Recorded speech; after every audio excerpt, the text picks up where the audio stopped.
Rias POV. Yaya. Kyoto is so beautiful.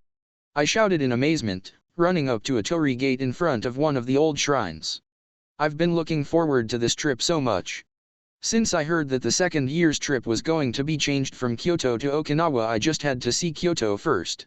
After all, Kyoto is the historical capital of Japan, how could I not come and see it? Rias, don't get lost now. School is on break right now, so there are a lot of tourists, said Akeno, still a bit of bitterness in her voice. She was kind of annoyed when I surprised everyone with the trip. I tried to find out why, but she wouldn't tell me. I was kind of worried about it, but since she hadn't say anything outright, I thought it would be alright. Konako and Kiba seemed fine with it, too.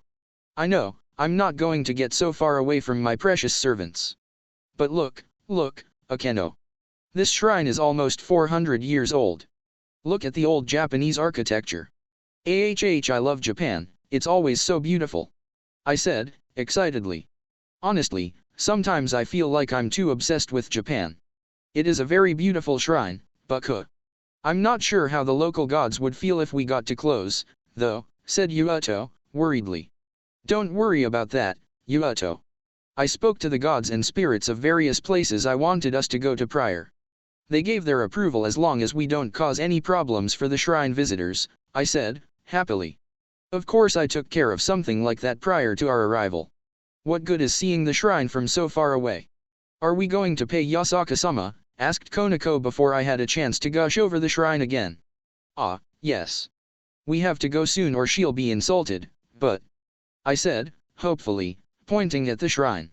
Yes, Rias, we can finish seeing the shrine first, said Akeno, still some bitterness. I ignored the bitterness, though, because of how happy I was to be able to look at the shrine up close. Ah, Kyoto is amazing. We've been going around Kyoto for a couple hours now, slowly making our way towards Yasaka-sama's shrine. We were finally closing in on it before walking up to the torii gate. This is it, Baku? Asked Yuato, sounding a bit confused.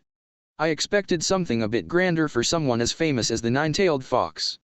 Perhaps she is more modest than I believed. I think you'll be a bit surprised, Yuato. Although I've never been here, father told me about his visit when he visited, I said, winking at Yuato. He cocked a brow in interest at my statement and we walked towards the torii gate before passing through it. As soon as we were through, the scenery in front of us completely changed. The shrine went from being a slightly raised area with a beautifully simple shrine to an enormous mountain, a large staircase making its way all the way up to the top. The top, though, was separated from us by a dense white fog. As we began ascending the stairs, I turned back to glance at my precious servants, finding Konako and Yuato with odd expressions on their faces. I giggled to myself and we quickly made our way up to the top. The shrine at the top of the mountain was beautiful and serene, complete with simple garden with small waterfalls. I couldn't help but love how peaceful the scene was. I, as well as my servants, all stopped to enjoy the sight before a fox girl came out from the front of the house. She came close and gave a short bow before speaking. "Hello Lady Gremory, my master has been expecting you," said the fox girl in a dainty voice. I smiled at her and nodded before following her into the shrine building. She led us into a rather large sitting room and asked us to make ourselves comfortable while her master came. After a few minutes of silence, a beautiful fox woman came in, closely followed by a young and cute fox girl who looked quite similar to her. "Hello there, Mu's little sister," said Yasaka-sama, a bit condescending. "Well, I am technically below her in status since she is a faction leader." "Hello there, Yasaka-sama. We've come to visit while here in Kyoto," I said, smiling and bowing my head slightly. "Yes, my precious little servants notified me that you came to sightsee. I hope that's the only business you have here." "I haven't the desire to deal with any disturbances at the moment," said Yasaka-sama while fanning herself. "Of course we would never try to inconvenience you, we are here solely to sightsee. Kyoto is, after all, quite a beautiful city," I said, smiling. "Yes, I take quite good care of it. I appreciate you coming to pay respect and I do ask that you ignore being watched. My yokai do like to keep an eye on outsiders," said Yasaka-sama, simply. I nodded in response and she smiled a bit. "Please do say hello to that father and brother of yours, by the way. It's been too long." "Of course," I said as I and my peerage rose up.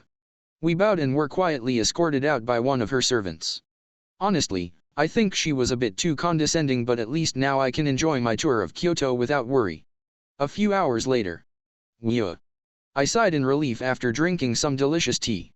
We had stopped at a small cafe after wandering the city for the last hours and we needed to take a bit of a break to recover. We ended up looping back near Yasaka-sama's shrine and we were planning to go to the other side of it to a part of Kyoto we had yet to explore. "Bucko," whispered Yuato after leaning close to me. "Don't you think Akeno has been a bit too anxious? She hasn't calmed down since we arrived and I've been wondering what could be the problem." "I wish I knew, Yuato. Perhaps someone she dislikes is here and she doesn't want to run into them? She refused to talk to me about it several times, so I don't know what to think about it," I whispered back. I was as lost as Yuato when it came to Akeno's reactions. She's been very stressed out on this trip and I'm wondering why. It couldn't be that her father is here in Kyoto, as Uni-sama would never have let me come here if such a high-ranking fallen angel was around. I don't know much about people Akeno was friends with before meeting her, though. Maybe it is someone close to her? Before I had much time to think, I felt a strange heat from my pocket. I looked down and gasped before quickly running out of the mildly crowded cafe, probably causing my peerage some surprise. I ran out into one of the nearby alleyways and pulled from my pocket a small pouch, the one where I kept my precious pawn pieces that just love to do as they like. Right now, they were glowing, faintly, and heating up. I fumbled with them a bit as they were already hot enough that it was uncomfortable to hold them. After a moment, Akeno, Kiba, and Konako appeared in the alley beside me, all wondering what was going on. "What are they doing now, Rias?" asked Akeno, first, realizing what was going on. "I don't know. Their reaction is different this time. There's no lightning like before, so it can't be another mutation, but," I said, trailing off in confusion. Before I could think anymore, the pieces suddenly flew up out of my hands and circled around me for a moment before shooting up into the air one by one and disappearing somewhere. I could only stand there, gaping, as I wasn't sure what in Mu's name was going on. "Could it be?" said Kiba, trailing off in thought instead of confusion like I was. "What is it, Yuato-kun?" asked Akeno, a bit of seriousness in her voice. "Well, the pawn pieces belong to someone, correct?" asked Yuato, receiving nods from Akeno and I. "Then, could it be that we are close enough to that someone that they've gone to find him?" "Of course. It wouldn't be strange to think that the pieces would want to be whole with the person they belong to.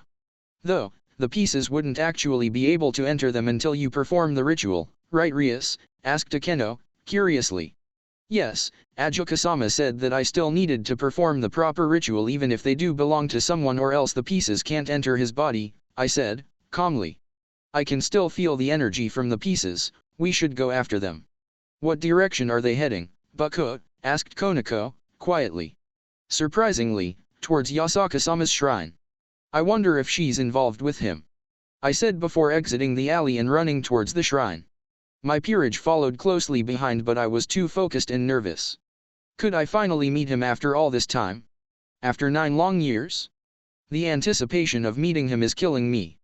ISEPOV. Sigh, I really hope she doesn't try to come back, I said to myself. Afaiz, Yumi, Valerie, and I were all sitting on a small overhang some distance down Yasaka-san's mountain.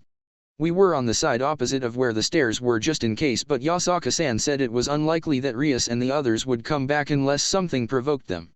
We had actually been in a different dimension since Azazel-sensei left and had been waiting until after Rias had visited so as not to accidentally run into them, but I wondered if we should have just stayed there. I really don't want to mess anything up with the timeline aside from, what I've done so far. But all of that doesn't really do much to affect my relationship with Rias and the others, I hope. Issei, there might be a problem, said Afaiz, surprisingly not playing her Game Boy for once. What is it, Afaiz?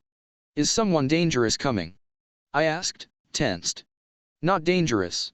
I sense something flying over here as well as the others coming back towards the mountain, said Afaiz, surprising me. They're what? I shouted in disbelief. What could possibly bring them back here? Actually, a better question is, what is flying over here that is bringing them back? My question was answered after a few seconds when I heard a whoosh from nearby. I turned to the side to see what looked like glowing chess pieces flying towards me.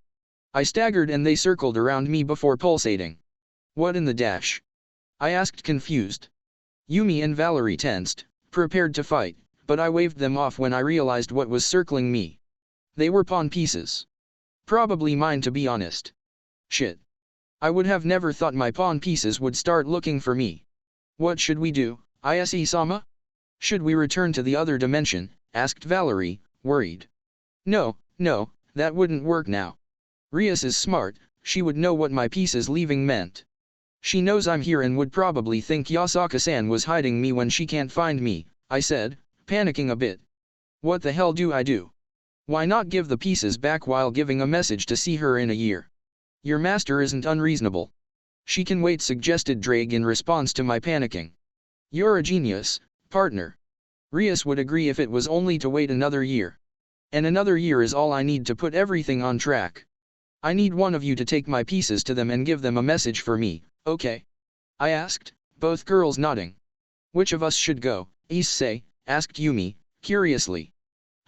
I think Valerie should go. If Yumi goes, then Kiba might recognize you. Rias and the others won't know you, Valerie, but you should still go cloaked and try not to reveal that you're a vampire.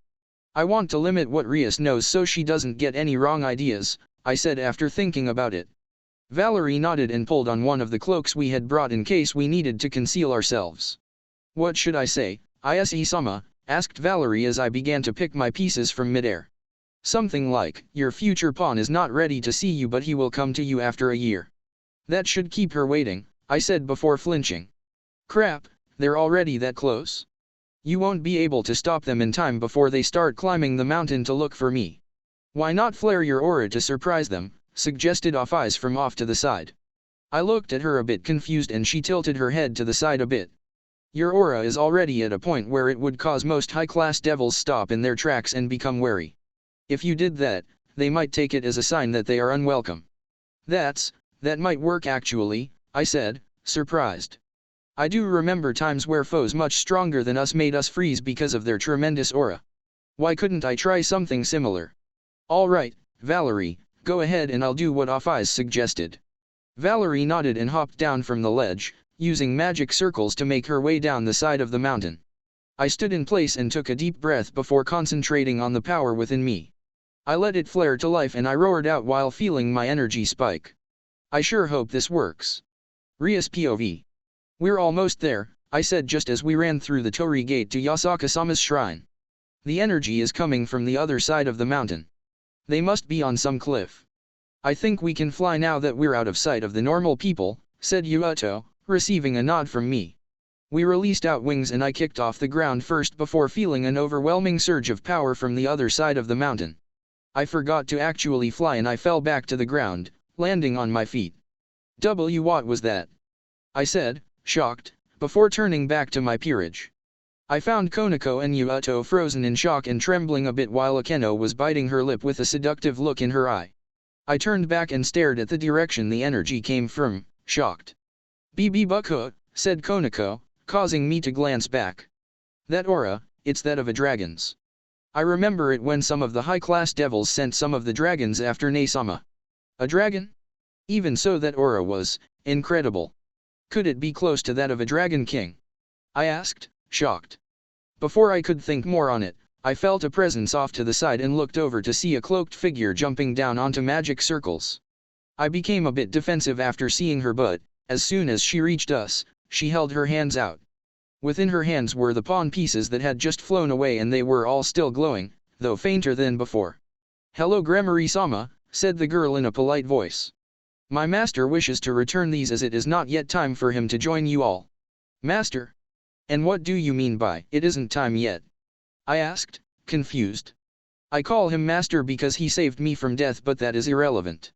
My master is training to become useful to you when he finally joins you, but until then he wishes to remain hidden. He asks for you to wait just one more year, said the girl, simply.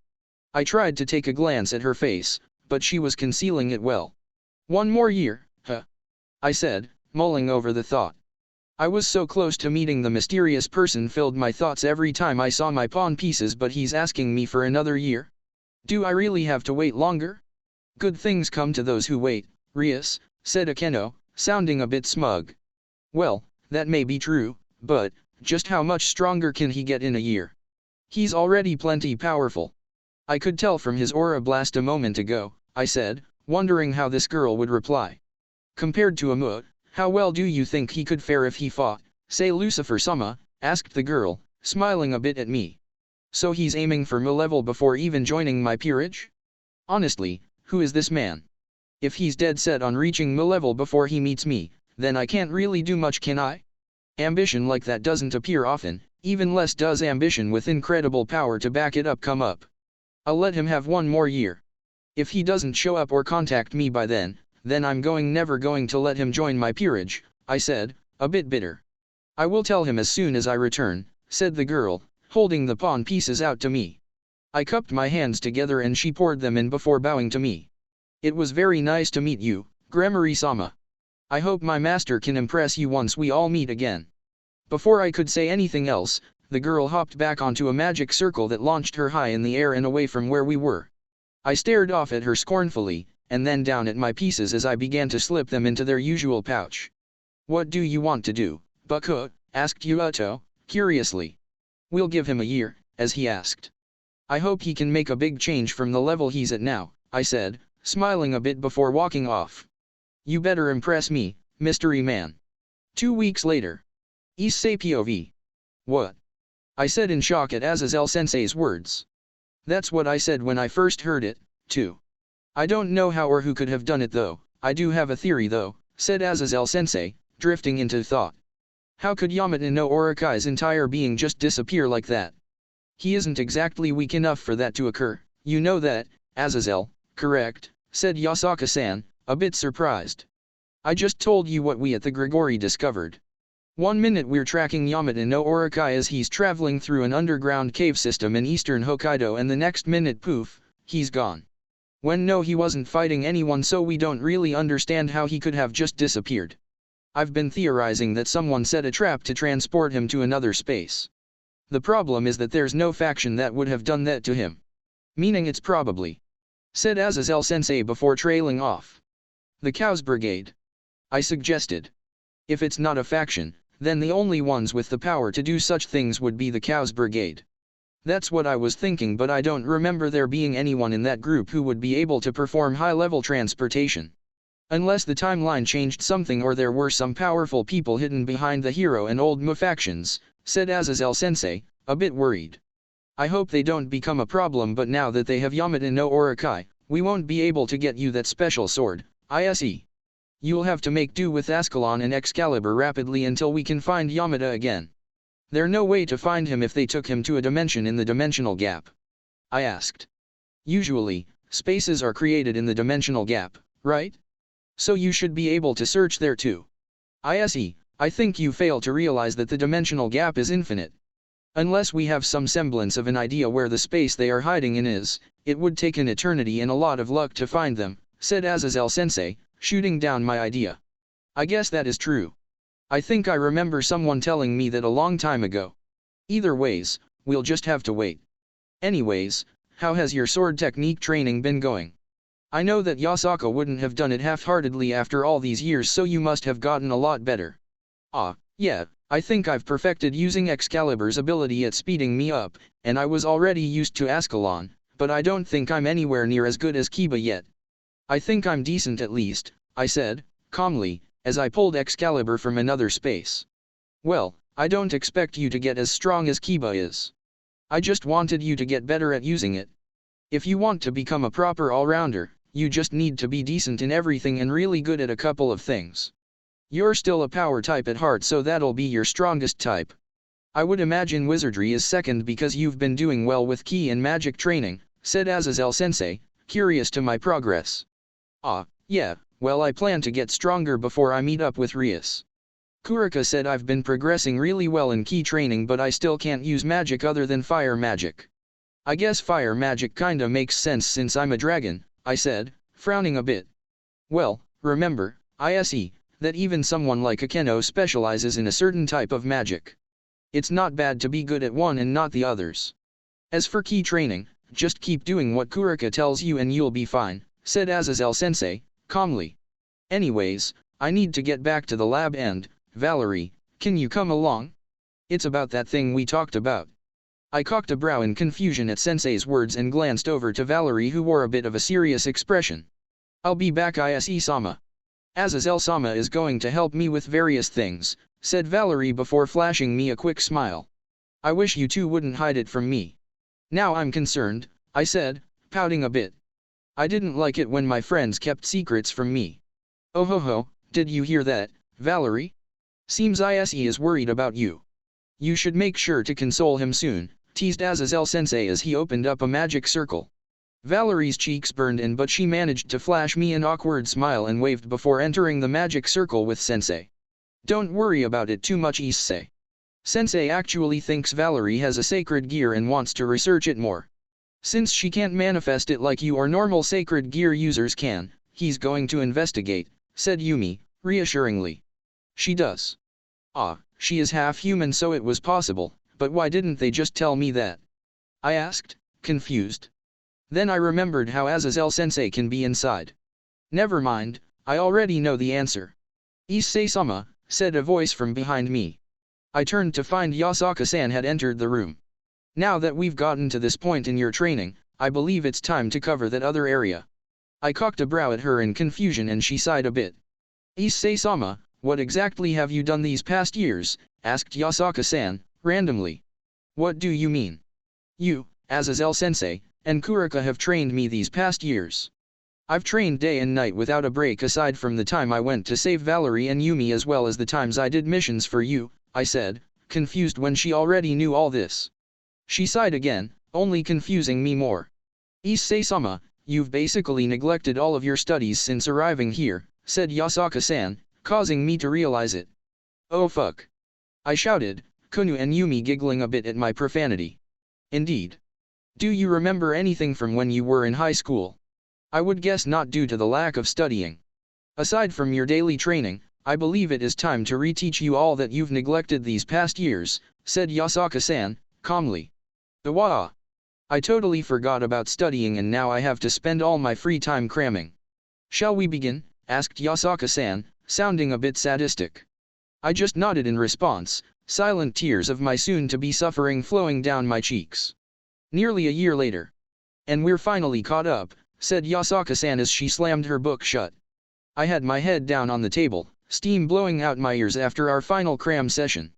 Yasaka-san had done it. She retaught me almost 10 years worth of schooling in less than a year. My brain might explode. Yasaka-san, although I participated in this, will I really be needing it?" asked Yumi, a bit confused. "Well, Yumi, I thought you planned to enroll in the same school as Issei-sama. I forged some documentation so you should be able to get in without much difficulty," explained Yasaka-san. "I wasn't really planning on, but I guess I could if I could be in the same class as Issei," said Yumi, blushing a bit. "Honestly, this girl doesn't like to be away from me for long. My head is pulsing and tomorrow is the big day. I hope my headache goes away by then," I complained, nervously. Of course I was nervous. Tomorrow is the day I finally get reunited with my comrades. I hope it all goes well. I hope they don't reject me because I'm an angel. Actually, I should probably keep that a secret until dash. "Issei-sama, relax," said Yasaka-san, interrupting my thought train. "I can see the worry on your face. Everything will go smoothly, so you needn't worry." "I hope so. Where's Afaiz, by the way? She'll have to hide with you for a bit until everything goes smoothly on my end." "I don't want everyone to freak out when they see her," I said, looking around the Furloli dragon god. "She's playing video games with Valerie. Although she doesn't show it, I think she's going to miss us," said Yumi, smiling a bit. That's true. Even someone as emotionless as her would still miss her friends." I got up and walked over to my room to find the two playing some game I didn't recognize on my GameCube and walked up behind Afaiz. "So, Valerie, are you ready for tomorrow?" I asked. "Yes, issei-sama. I have my things packed and I am ready to go as soon as you want. I'm just keep Afaiz-sama entertained," said Valerie, not looking away from the screen so as to not mess up. "That's good," I said before sitting down between them. "How are you, Afaiz? Ready to spend some time with Yasaka-san?" I asked, smiling a bit. "Yes," said Afaiz plainly. After I could see someone's health drop to 0, followed by a groan from Valerie, Afaiz turned to me. She climbed up onto my lap and sat down before turning to face the TV, and their game restarted. Office? What are you doing? I asked, a bit surprised by her actions, though enjoying her small buttocks on my lap. I saw in an anime that girls do this to be affectionate with men they are fond of. I wish to be affectionate with issei before we are separated for a while, said Office, simply. I glanced to Valerie, who looked back at me, but we accepted it since we knew it was probably Office showing that she will miss us. Honestly, this little dragon god is too innocent. It was the next day now and we arrived in Kyoto town. I had arrived with my parents early that morning, moving back into our old house which had been rented out over the years since Dad's job transfer had only been temporary. Yumi and Valerie had come via magic circle, the three of us meeting up some time later. It was around noon now and we were on our way to Kyoto Academy. I was wearing the ring of dispel to ensure I wouldn't be found out, and Valerie and Yumi were just suppressing their normal power. Apparently Azazel-sensei had already worked out the formalities with the Kyoto Academy's principal, and we just had to pick up our uniforms from the nurse's office and we would start class tomorrow. We were going to get our schedule and classroom assignments, too, so we planned to check out our classes so we didn't have any trouble finding them tomorrow. After arriving at the nurse's office, we looked around, wondering where the nurse could be. Hello. I called in. I remember our nurse was a bit of an airhead, so she might have forgotten we were coming. Oh no. Ow. Ow, shouted a woman after several crashing sounds. The girls and I rushed in to find the nurse on the floor, rubbing her head, and a box on the floor. Are you okay? I asked, holding out my hand to her. Normally I would be gushing at a beautiful woman, but this one wasn't one I could be interested in. She's so much of an airhead that even I try to avoid her when I can. Thank you, said the nurse before taking my hand. I hoisted her up and she whined a bit as she rubbed her head. I was trying to get the box of uniforms for some new students and it fell off the shelf and hit me in the head. Are you three the new students? Idi, Yaki, and Vanity. Not even close, I sighed, hoping we could get this over with and leave. Issei, Yumi, and Valerie, I said, pointing to each of us in order. She moaned out a sorry before bending over and picking up the box of uniforms. She placed it on the bed and opened it up. The first ones are complimentary and you'll need to buy any more that you need, she said as she handed us our uniforms. Feel free to change here if you want. Otherwise, you can just take them home. I think we'll just take them home, I said. No reason to wear it if we're not going to class. I turned the uniform, encased in a plastic film, around and found my schedule taped to the plastic. Good, now we don't need to stop anywhere. Thank you very much, we'll be leaving now, said Valerie, politely.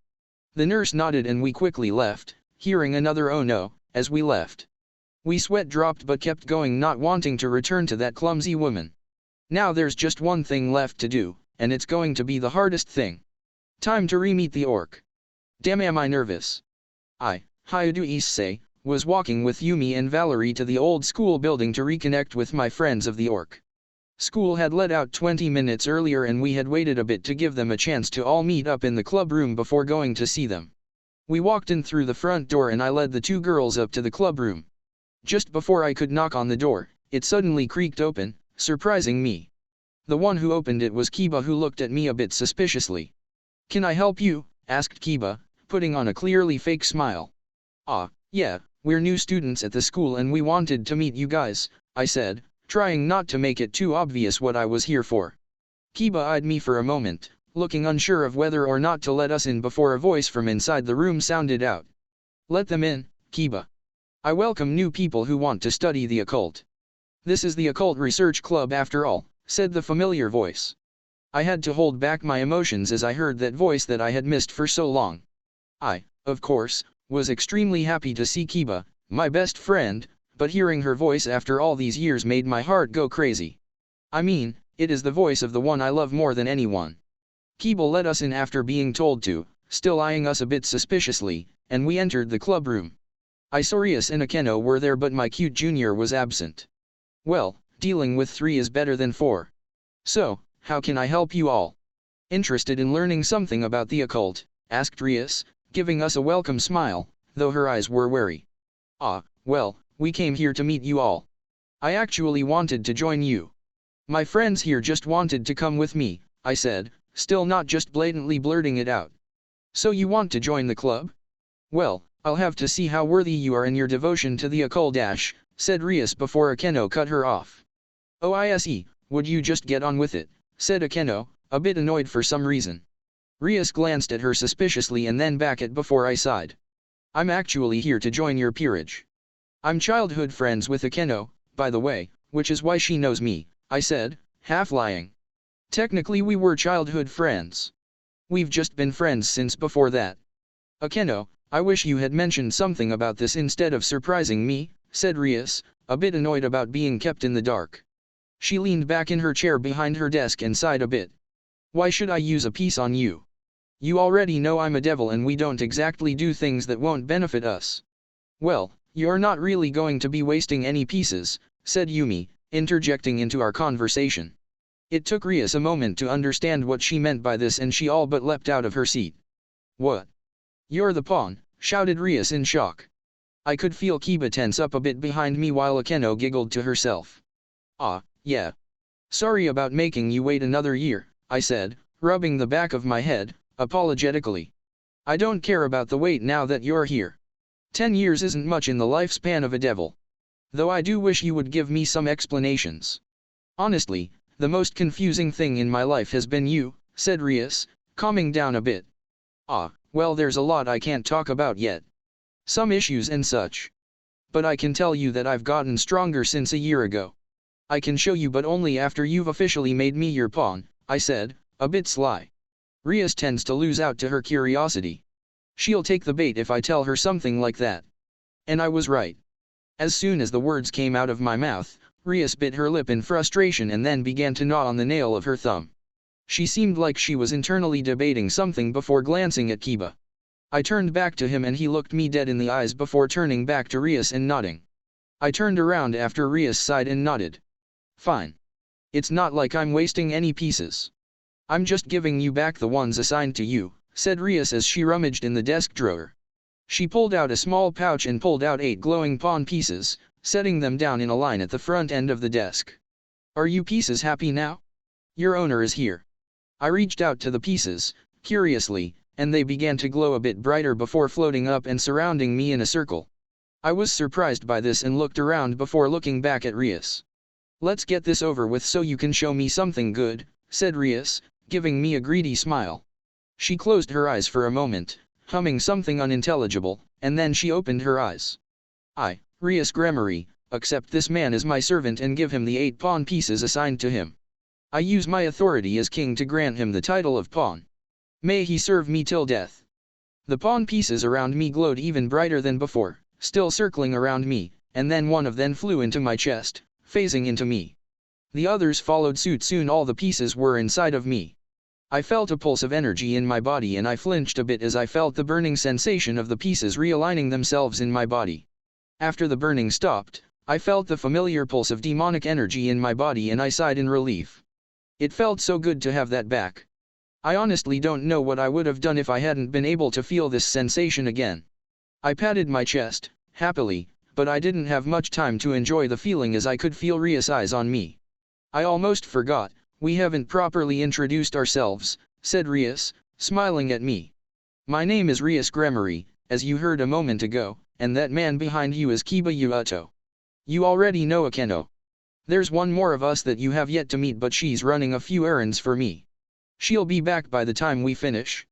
Ah, my name is Hyudu Issei and this is Yumi and Valerie. They're also involved in the supernatural but I'll tell you about that later.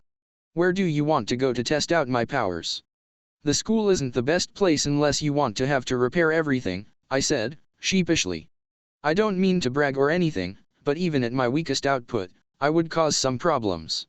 I've never been very good at holding back, though that's probably because I had to go all out against these crazy opponents that were always much stronger than I was. We can transport somewhere. My family has plenty of land that we could use, said Rias. All right. I'm ready to go when you are, I said, stretching out my shoulders a bit. Okay then. Akeno, prepare the magic circle in the other room. You'll be sparring against Kiba after you tell us a bit about your powers. Hope you don't mind too much, said Rias, a bit mockingly. That's fine. It'll be nice to spar against someone who can't wipe the floor with me for once, I said, jokingly. Rias seemed to exchange a wary glance with Kiba and I felt as though I may have said too much. I have to be careful. Until they, hopefully, regain their memories, I'm supposed to pretend I don't know anything about them. We were transferred to an unfamiliar place after we all got onto the transportation magic circle. It was a rockier and more mountainous region than training ground we used before fighting Razor, and there was only a large cabin nearby. I was looking around with interest before being interrupted by an ahem, causing me to turn around. I found Rias staring at me, arms crossed and tapping her foot impatiently. Okay. I know you're waiting, I said before sitting down, cross-legged. Okay, so first of all, you two should know, I have a sacred gear. Well, that gives some explanation to why you're involved with the supernatural. What is it? Asked Rias, curiosity in her eyes. Well, it's... I said before phasing on my balance breaker. The boosted gear. I'm the Seker Uti. Kiba and Rias stood there, their eyes wide and both tensed a bit more than I would have liked. I deactivated balance breaker and sat there, waiting for them to snap out of it. Almost a minute later, Rias turned to Akeno, a vein popping out of her forehead. Akeno, when were you planning to tell me that your childhood friend, the pawn that I've been searching for almost 10 years, has one of the strongest sacred gears in the world? Honestly, now I know why you were in such a bad mood in Kyoto. He was there and you knew it before we got there. You knew he didn't want to meet up with us yet, which is why you were annoyed that we were there, said Rias, annoyed. Bucko is so scary. To be honest, though, Bucko never asked about my past relationships, so I didn't bother saying anything, said Akeno, nonchalantly. Rias gritted her teeth a bit but just let out an angry sigh before turning back to me. What else? Asked Rias, bluntly. Well, I also have Ascalon, the holy dragon-slaying sword. Kind of ironic for a dragon to be carrying a dragon-slaying sword, I said, laughing a bit. I'm not even going to ask how you got that, said Rias, rubbing her temples in frustration. So you're a swordsman as well? I'd love to take you on, said Kiba, a small grin on his face. You're on. Let's see if we can have a good spar, I said, grinning back at him. I got up and manifested my gauntlet before releasing Ascalon. I pulled it out of my gauntlet and then made my boosted gear disappear. Ready to go. Kiba grinned at me again and pulled a sword from the ground before moving into a stance. I forgot to mention, I'm also a sacred gear user. I can create any kind of demonic sword I want. This one isn't too crazy since this is just to test your sword skills, said Kiba, calmly. I nodded and swung Ascalon around in my hand before moving into my own stance. Rias gave a simple signal and we both bolted out across the ground. When we reached each other, we smashed our swords against each other, my sword pushing Kiba back since I had more brute force than Kiba does. Kiba quickly recovered and spun around, preparing to slash at my legs. I jumped up and over him before slashing downward. Kiba created another sword using his sacred gear and blocked my slash with it, parrying it off to the side. I landed but had to immediately dodge a sword Kiba had thrown at me before recovering and catching one of his slashes with Ascalon. Kiba created another sword again and also smashed that one against Ascalon, putting as much of his weight as possible into pushing down on me.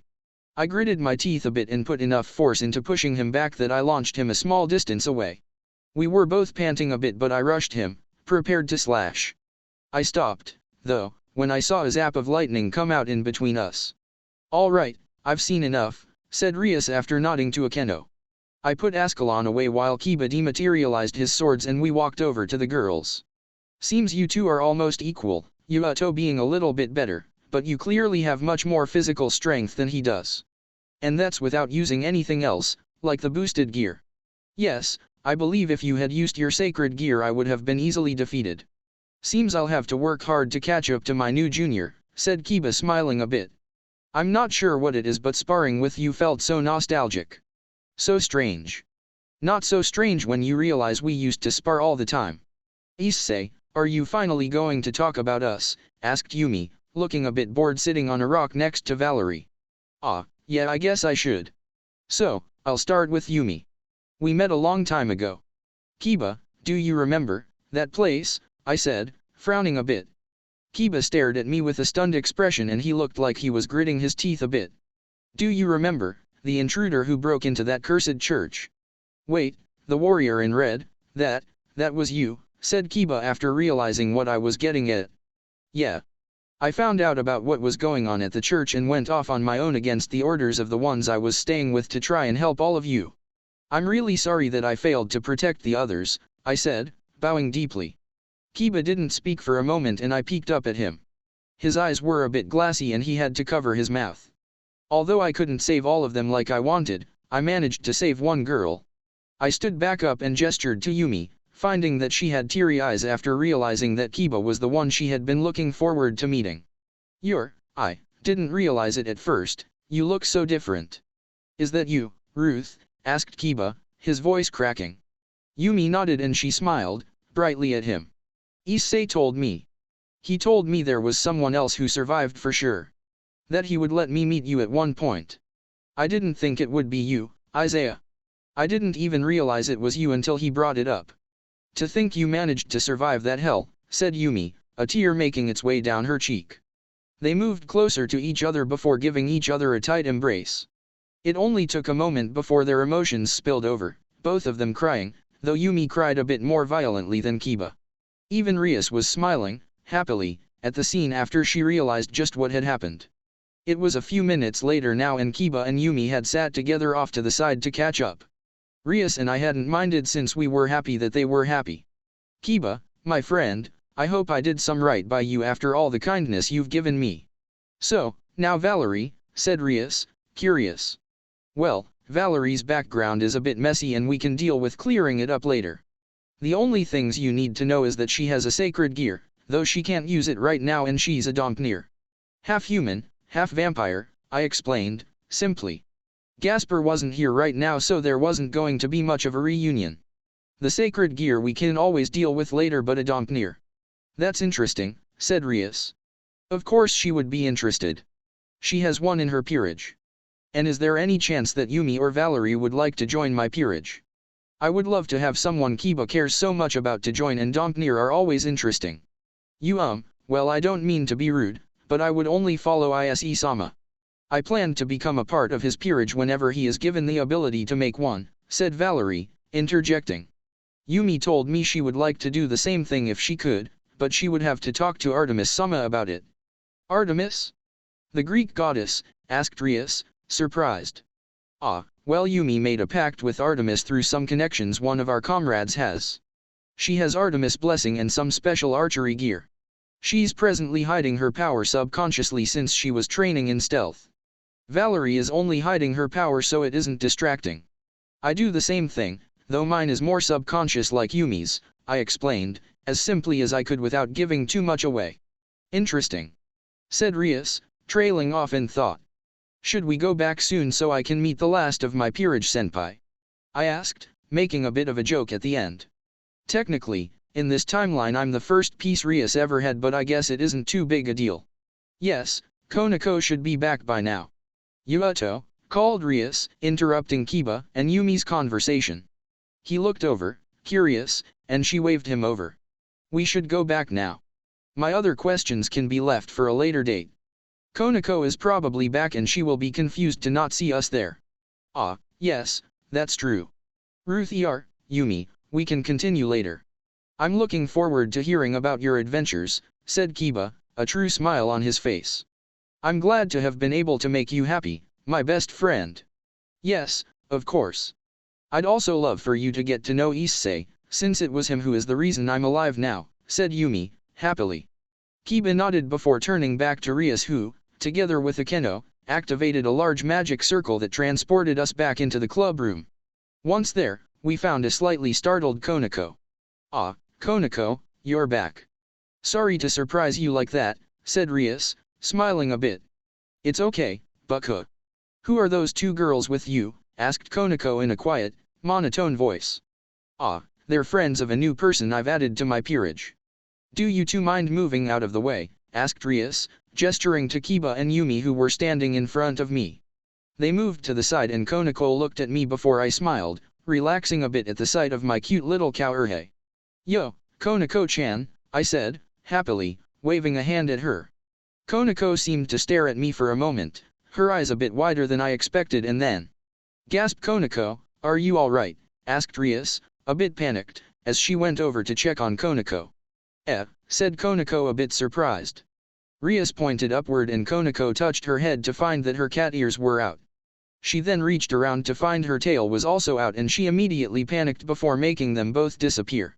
She trembled a bit before Rias hugged her and I was reminded about how Konako was afraid of her Nico Shao powers because of her sister. I'll have to have Kurika talk with her when things settle down. It was almost 10 minutes later now and Konako had calmed down a bit. Rias had her sitting next to Akeno and Kiba who were comforting her. Rias had pulled me to the side a bit. So, I'm sure you're at least a bit aware of what that was, said Rias, looking worriedly in Konako's direction.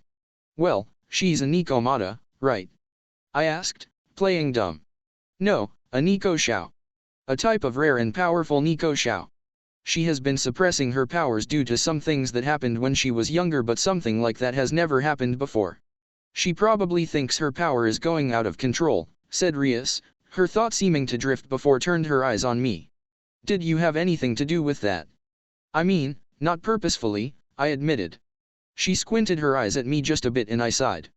Well, I'm a key user and I kind of relaxed my guard after seeing her for some reason. I might have let some of my ki out. Only stronger beings can sense ki when they aren't users of it. And it is possible. Konako isn't used to feeling the ki of others, also, why didn't you say any of this before? The Seker Uti, the wielder of Ascalon, and a ki user.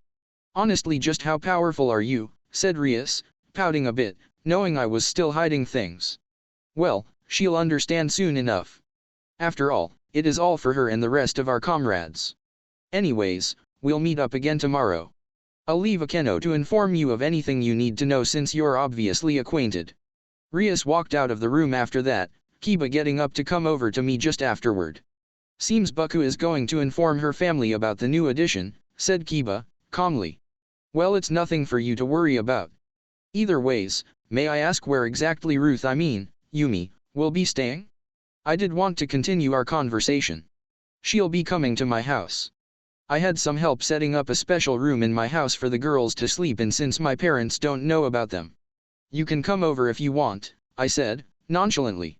If Kiba plans to come over, then he can keep Yumi and Valerie entertained while Akeno and I can go to my room. The fantasies in my head won't stop. That's good. Akeno, you should come as well to tell him about the rules and regulations. Konako seems to be stable now, said Kiba, glancing over at Konako. Yes, that sounds fine. I'll tell Rias and then we can go together, said Akeno. I'll join you, said Kiba, following her. The two left the room and I glanced over at Yumi and Valerie who were engrossed in a conversation, Kiba's name coming up in it often. Before I could interject, though, I felt eyes burning a hole in the side of my head. I glanced over to find Konako staring at her, her eyes showing nothing but confusion and curiosity. I gave a small wave and she immediately averted her eyes, causing me to sigh. I got up and slowly made my way over, sitting down on the other end of the couch. Hello. I'm Buku's new pawn, Hyudu issei. I hope we'll be able to get along, I said, hopefully. Konako's cold and harsh attitude to me at the beginning was something I remember clearly. Getting along with her will be a pain until she starts to warm up. And look at that, she completely ignored my greeting. I sighed a bit and leaned back against the couch. I felt her eyes on me a few times, though I was looking up at the ceiling as I relaxed. I decided to try out the theory that it was my ki that agitated Konako. This time, I would let out only a minimal amount. Just enough that she would barely be able to sense it. I felt the couch shake a bit as she jumped in place and I grinned at bit. This time I increased it in bit before feeling a strong punch to my arm, causing me to flinch. Stop it, said Konako, annoyed. Sorry, I was just messing around a bit, I said, apologetically, while rubbing my sore arm. Ki isn't something to mess around with. It's very, very dangerous, said Konako, staring off a bit. I frowned, now feeling bad. I had never really realized how much Konako was affected by her fear. I should have paid more attention. Do you want to talk about it? I asked, hoping she might be inclined to. She glared at me a bit before turning away. I frowned a bit inside. You know, they say any power is dangerous, if you don't use it right. Ki is different. Ki is alive, so it does whatever it wants, said Konako, quietly. Did key hurt you? Or was it someone using it? I asked, already knowing the answer. No, said Konako, simply.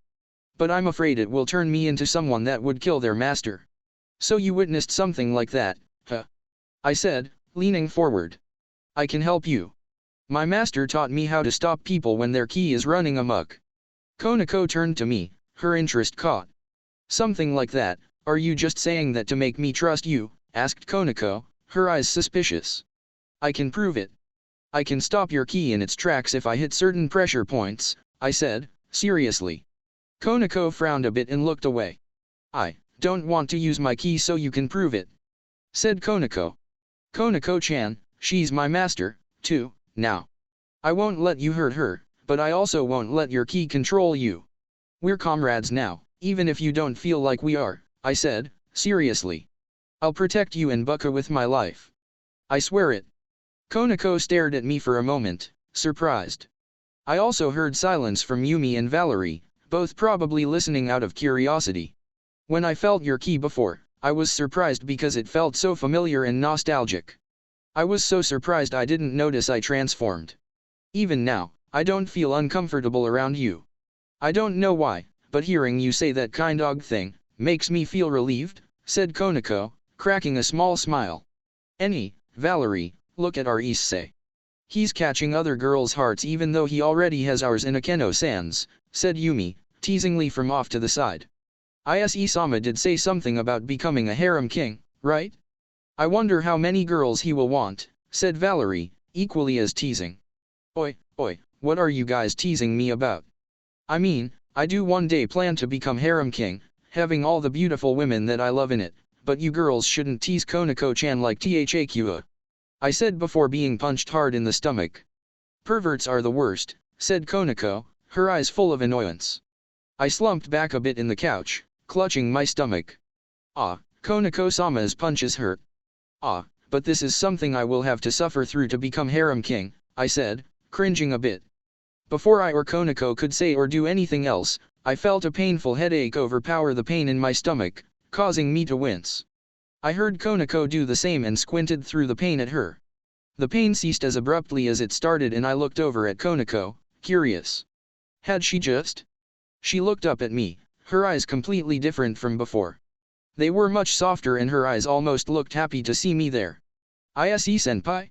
What's dash? Began Konako, confused. Issei, did she just do that weird memory thing that I heard you mention once? Asked Yumi, surprised. Yes.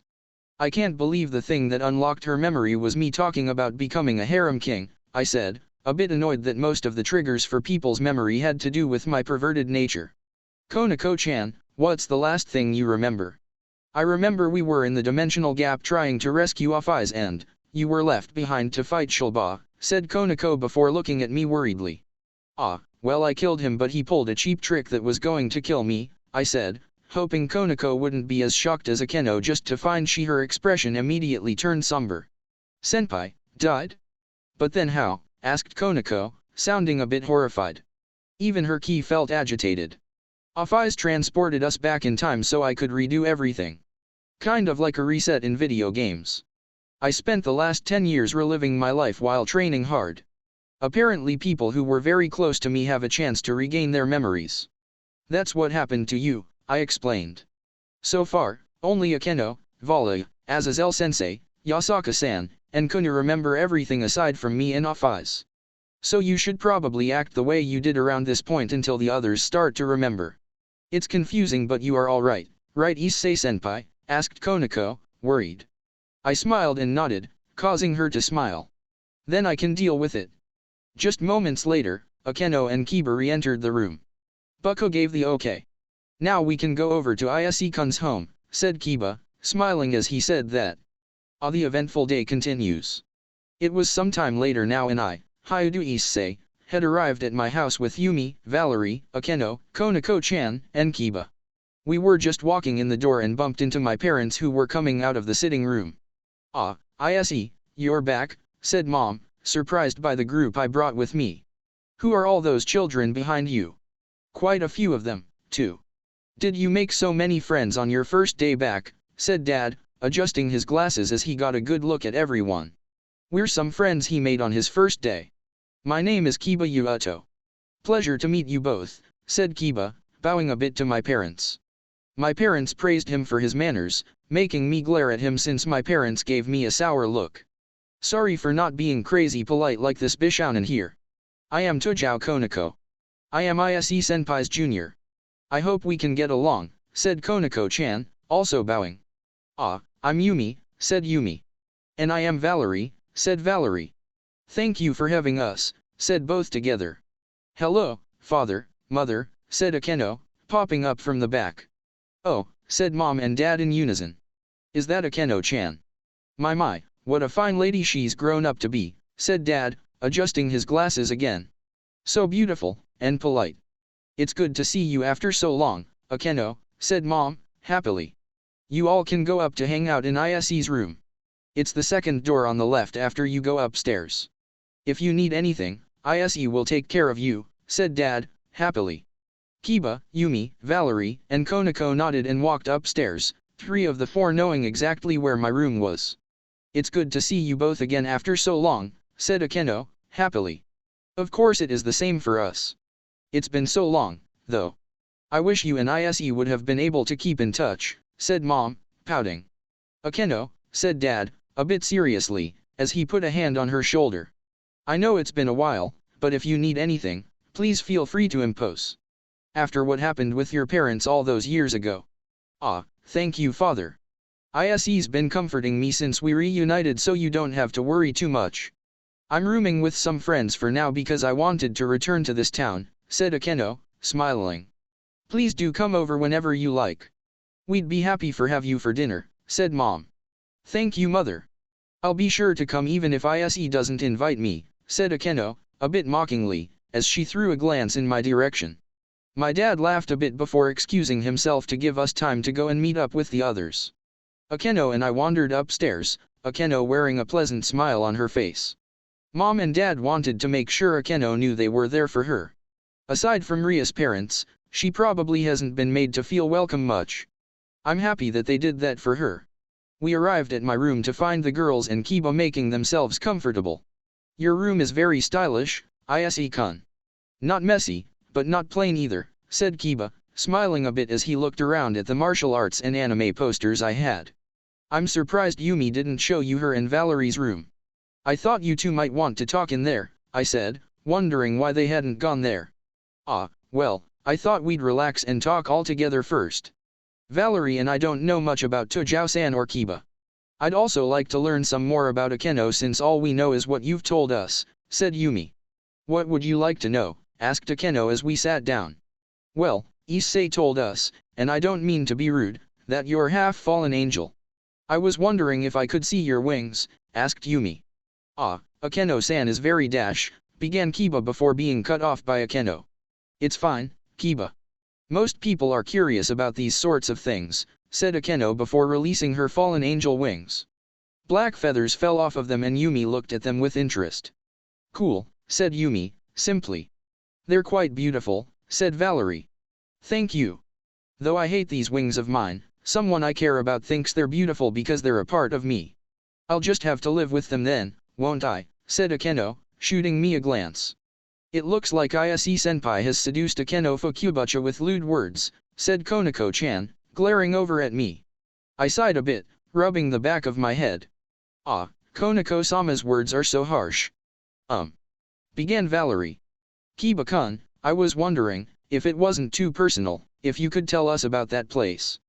Yumi doesn't talk much about it and issei-sama said it's not for him to talk about. Valerie, you shouldn't dash, I began before being cut off by Kiba. Don't worry issei-kun. It's only fair that she knows a bit about our backstory, said Kiba, calmly. Yumi and I were a part of a project called the Holy Sword Project. It was one that was designed to take in children, most orphans, and somehow make them capable of wielding those shitty Excaliburs. Before issei-kun came in, there were already rumors about them possibly getting rid of us, but no one thought it was true. Looking back, we were probably just in denial.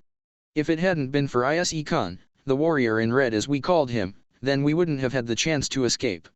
I asked Buku if she could find any survivors after I became her piece, but she said everyone else died. I guess Ruth Yumi was hidden with you so well she wasn't able to find her. Ah, said Valerie, looking a bit confused. I don't really understand what she's confused about. Kiba made it simple. What's wrong? Is there something that confused you? Asked Kiba, curious. Ah, well, issei-sama, you have one, don't you? Asked Valerie. Kiba and I both immediately understood what she was talking about, and I sighed while I heard Kiba's teeth grind together. Yuto-kun, relax, said Akeno, seriously. I won't start anything Akeno Fukubacha. I just need to see it, said Kiba, angrily. Ugh, Valerie, I really wish you hadn't said anything. This guy gets super annoyed by even the mention of holy swords until we team up with Irina and Zenovia later on. Show it to me, issei-kun. I sighed again and reached into another space. I pulled out Excalibur rapidly and placed it on the table. Issei, that didn't hurt you to touch it? Asked Akeno, curious. Apparently, high-level holy swords like this don't hurt the one they've chosen. It's just like Ascalon, I explained, watching Kiba's reaction. Kiba's face couldn't settle on an emotion, flaring back and forth between anger, sadness, fear, and regret. I felt bad, watching my friend show such emotions, but I couldn't do much for him. This was a hurdle he'd have to pass on his own. How did you get it? Asked Kiba through his teeth. I stole it from that bastard after punching him in the nose, I said, calmly. Kiba seemed satisfied with this, putting on an angry grin before glancing over at Yumi. It doesn't bother you? Asked Kiba, curious. It's just a sword, Kiba. All of my hate is directed at the ones who did that to us. Plus, the one who wields this sword is the one I've pledged myself to, as well as my savior. How could I be bothered by it? Said Yumi, hoping her words would calm him down a bit. Kiba seemed to glare down at the sword again before taking a deep breath. Yumi, do you mind showing me your room? I'd love to talk more about your contract with Artemis, said Kiba, forcing a smile. Yumi looked at him for a moment with a blank expression before nodding and getting up. I will go too. Yumi and I haven't prepared our room for visitors, said Valerie, blushing a bit. I wonder what kind of things she left lying around. Kiba, Yumi, and Valerie all left the room, leaving Akeno, Konako-chan, and I alone. I sighed again before putting away Excalibur rapidly. Don't worry, senpai. Kiba-kun will be normal after he reaches balance breaker like that again, said Konako-chan, patting my shoulder. Well, while those three are gone, began Akeno from off to the side. Why don't we get comfortable? I glanced over to Akeno to find her taking off her skirt. Akeno, what are you doing right now? I won't lose to Akeno Fukubacha, said Konako-chan, releasing her cat ears and tail while also taking off her skirt. Both girls tossed their skirts to the side and pressed against me, making my blood boil from how hot I was getting. These beautiful women are too much sometimes. Nya senpai, I want to cuddle, said Konako-chan, playfully, as she rubbed into me. Konako needs to wait her turn. I've been waiting years to be reunited with my precious issei, said Akeno, pressing my face into her breasts. It's been so long that this stimulation is too much for me. Before this, issei, I want to know just how strong you've gotten. You know how it flips my switch when you get stronger. Oi. Akeno, why are you panting like you want something while you say such things? I want to know, too, issei-senpai. You and Akeno Fukubacha have been talking a lot, but I've missed a lot in this time, said Konako-chan, looking up at me with curious, cute eyes. Yeah, there's a lot to tell you then. I guess I should tell you that I trained with Yasaka-san and Azazel-sensei for most of the time since I came back 11 years ago. Yasaka-san, Kunu, Azazel-sensei, and Vali are the only ones aside from you two that regained your memories, I began explaining, having a hard time thinking with these two girls pressed to me. Era, you lead with that, issei? Not telling her about how you became an angel, said Akeno, teasingly. I saw Konako-chan's eyes widen in surprise and I sighed. Yes, some things happened with the system in heaven and I became part angel, I said as I released my wings. Apparently my dragon blood changed it a bit, though. I can't fall and my powers as an angel aren't as strong as most, but it gave me the ability to use ki, which you already know. Who taught senpai how to use ki? Was it Yasaka-sama? Asked Konako-chan, curious. Well, no. Well, you see, Konako-chan, during the time that I was training, I went back to try and help each of you with the situations you were in. I went to try and save Kiba and his comrades, though I only saved Yumi. I went and managed to help Gasper a little. Valerie is one of his friends. The last one I tried to help was you, but I was stopped. Eventually though, I met up with your sister, Kurika, I explained, wondering what she would say. So, Nae-sama taught you ki? But, Nae-sama wouldn't help you for nothing. She's not that nice, said Konako-chan, squinting at me as she waited for me to respond. Well, that's the thing. Sensei suggested it to begin with, and that was, for her to become my familiar. Since I didn't have one before, that is, I said, before feeling Konako-chan's grip on me tighten. And what exactly did Senpai offer Nae-sama in exchange for such a thing, said Konako-chan, annoyed. Ah, Konako-sama is angry. Don't worry, I didn't offer anything bad. She just wanted me to treat her kindly and tell her about you, though Sensei did say something about babies off to the side that I didn't agree to, I said, receiving a punch to the stomach. Senpai is mine. You can't make babies with Nae-sama, said Konako-chan, wearing a frown. Konako-chan, you're so cute when you make jealous comments like that. How far did Kurika say you've come, issei? Asked Akeno, ignoring Konako-chan's frowning face. If it was someone like her, you must have come far, right? Ah, yeah, well, it might be easier to show you. Let's go to a space Azazel-sensei prepared for me and I'll show it to you properly, I said, standing up. The girls nodded in response and I created a magic circle on the wall that we walked into to transfer to that pocket dimension. Rias POV. Rias Gremory, sighed as I fell into my couch at my apartment. Akeno and Konako were over at Issei's house with Kiba. I was all alone in my large apartment. It didn't bother me much, since I still needed a moment to figure out how I was going to explain this to Issei-sama. I mean, I hope he doesn't try to perform some heavy or invasive investigation. The Seker Uti, a wielder of Ascalon, a key user, who knows what else? Well, it wouldn't be good to keep putting it off. I'll just contact Issei-sama. I created a small communication-type magic circle next to my ear and heard a soft buzz as I waited for Issei-sama to accept the call. Hello? Rias, what's the matter? Asked Issei-sama, sounding a bit worried. Good evening, Issei-sama. Nothing's the matter, at least it shouldn't be a problem. I added someone to my peerage today and wanted to report it to you, I said, wondering how he would react when I told him. That's interesting. Who is this new member? Asked Issei-sama, now sounding curious. Well, he's the pawn I've been waiting for, I said. What? That pawn that has all those mutation pieces? I may have to make a trip to meet him. What is he like? Asked Issei-sama. Well, I found out why he took all 8 pawn pieces. He's the Seker Uti, I said. What? Impressive. I wasn't expecting the Red Dragon to have joined us. What kind of story is this going to come out to? The mutation pieces must be dealing with some of his other powers. Did he tell you any? I presume someone like him wouldn't reveal too much until he could trust you all more. Now I really have to make a visit, said Issei-sama, rambling a bit. Well, he can use ki, enough so that it bothered Konako, which has never happened. She's okay now. He's also an impressive swordsman and is wielding Ascalon. I was shocked, but I didn't even want to ask him how he got it, I explained. I waited for a moment. The other issei POV. Akeno, Konako-chan, and I, Hyudu Issei, were presently in the special training space that Azazel-sensei helped to create. As soon as we got in here, Akeno used magic to create her priestess outfit and she was presently flying in the sky with her fallen angel wings. I was really surprised when she first took them out because there were 4 instead of the usual 2. Doesn't having more than 1 pair of wings means you're pretty strong? Yufufu, issei looks so surprised. I haven't been slacking off all these years, you know.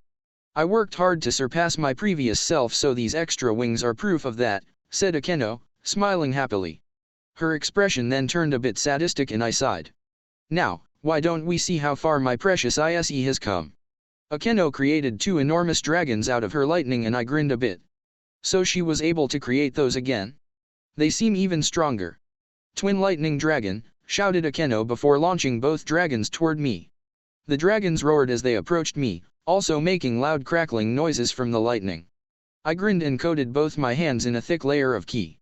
Just as the dragons were about to hit me, I grabbed them both around their necks and looked up at Akeno, who looked at me with wide eyes. Sorry, Akeno, but this isn't even to defeat me. You were probably thinking that the holy energy would do something to me, but if you coat your body in a thick enough layer of ki, you can protect yourself from most of the effects of holy energy.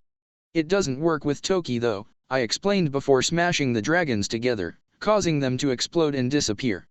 Now, then, Akeno, you better watch out or this is going to hurt. I took in a deep breath and ignited a fire in my stomach. I fueled the fire with a large amount of magic and I breathed out enormous flames. As they blew out of me, I thought of the name of the move, that being, Great Fire Breath. The flames filled up an enormous amount of space in the sky and I was immediately worried that I might have overdone it. I stopped breathing the flames out and, when they dispersed, I could see Akeno was still in the sky, surrounded by a golden ball of energy. She was smiling at me with a masochistic expression on her face and I sweat dropped, wondering what I was worrying about. Issei has gotten so strong. To have not only brushed away my attack too easily when I was going all out but to counter with something even stronger, shouted Akeno after releasing her protective sphere. She flew down to the ground, throwing her arms around my neck while pressing her face into my chest. I wonder just how strong Issei really is. You didn't even use the boosted gear for that attack, right? Actually, that attack was weak by my standards, I said, bluntly, causing Akeno and Konako-chan to look at me with surprised expressions. Issei, I had to put in a lot of effort to block that attack of yours. If I had let up even a little bit I would have gotten a little hotter than I might have liked, said Akeno, surprised. How much power does Senpai think he used in that attack? Asked Konako-chan, curious. Maybe 5%, 6% max. This space can't remain intact if I use any more than 25% of my total power, so I'm used to holding back, I said, wondering how they would react. Both girls looked at me with such shocked expressions that I was getting worried. Was being this powerful that shocking? I want to see what Issei Senpai is like at 20% power, said Konako-chan, her eyes sparkling a bit. Ah, Konako-chan is so cute when she has that curiosity in her eyes. I was a bit confused as to why she wanted to see such a thing, but it's been a while since I brought out that much power. I nodded to Konako-chan's request and Akeno let go of me, both girls taking a few steps back. I took a stance and closed my eyes, drawing out some of my suppressed power. I allowed my ki to flare up to a much higher level than normal and I felt the air around me grow erratic. I opened my eyes to look at Akeno and Konako-chan and they both looked surprised and had their own underlying expressions. Akeno looked aroused and Konako-chan's hair on her ears and tail looked like it was standing up on end, probably her Nico Shao instincts causing her to be more defensive.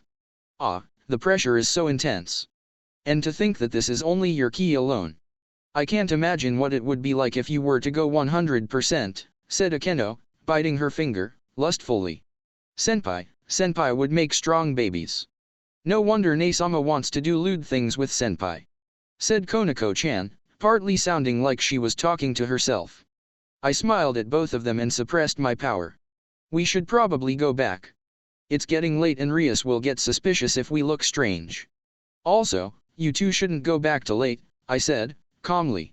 I guess you're right. I don't want to part with my precious Issei, but it seems we will have to put off our special alone time, said Akeno, winking at me. Ah, yes.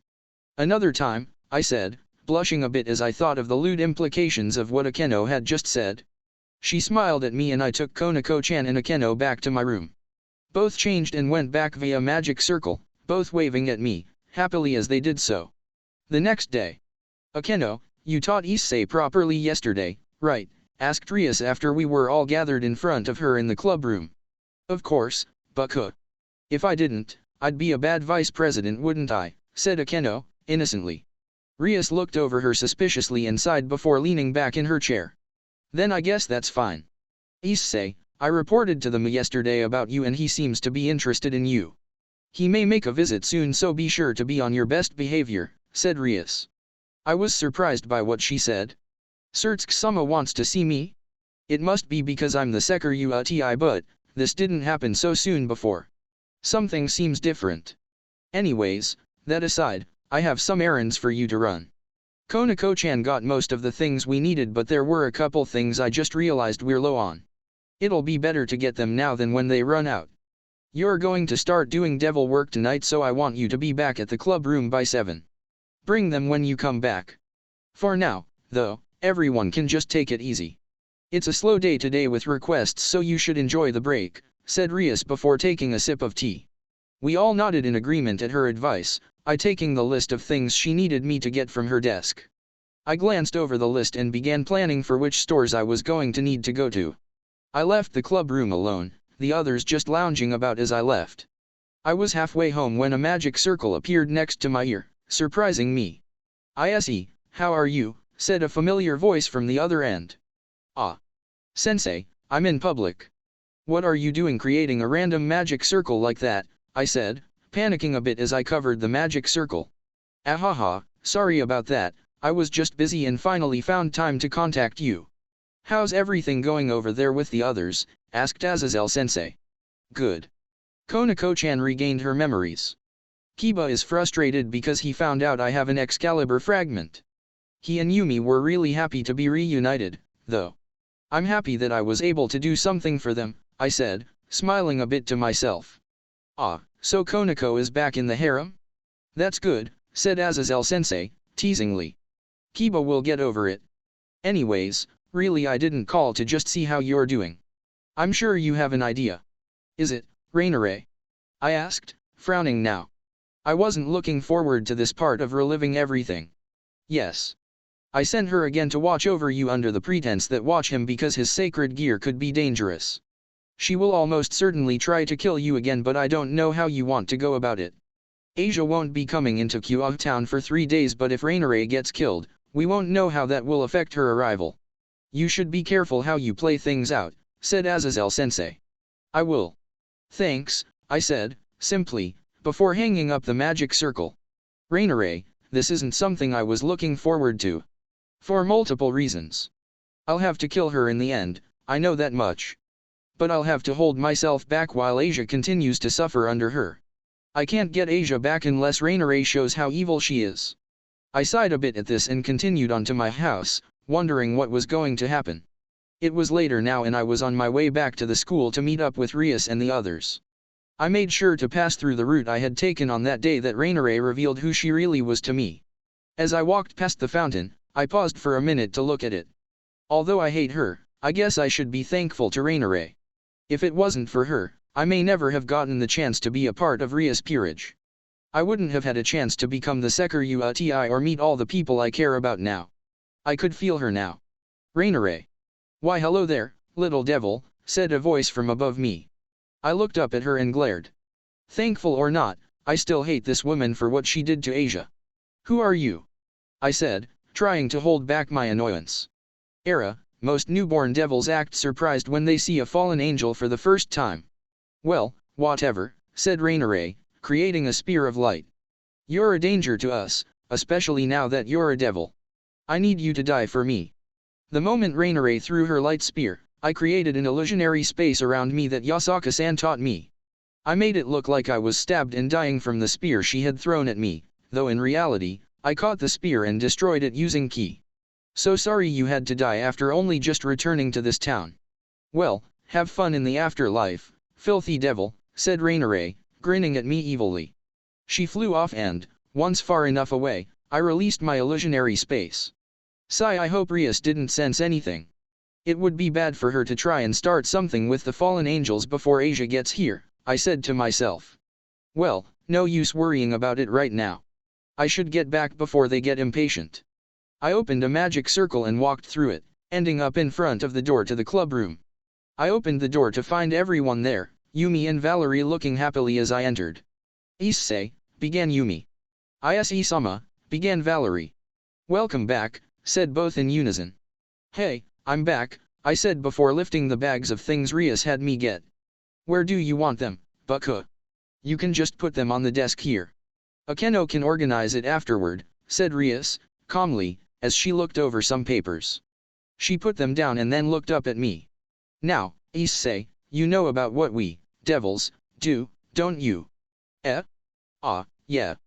Devils make contracts with people in return for fulfilling their desires, right? There's limits, though, on what certain types of devils do, though, I said, just reciting what I remembered. I didn't exactly make a contract with anyone aside from maybe Miltan and Azazel Sensei, though that one was voided because he's not a human. Yes. Since you're new, though, you'll have to start out with the lesser requests for now. There were a few people making simple requests that you can fulfill. The magic circle we have in the other room is attuned to take you to one of them, so you should go and deal with that. You should try to get as many contracts as you can so that you can make me proud. All right, said Rias, smiling at me with her usual smile. Yes, Bucka, I said, grinning. Ah, it's been so long since I've seen Rias smile at me like that. Akeno, go ahead and show him to the circle. You made sure to adjust it, though, so his draconic powers to interfere, though, right? Asked Bucka, looking over at Akeno. Of course, Bucka.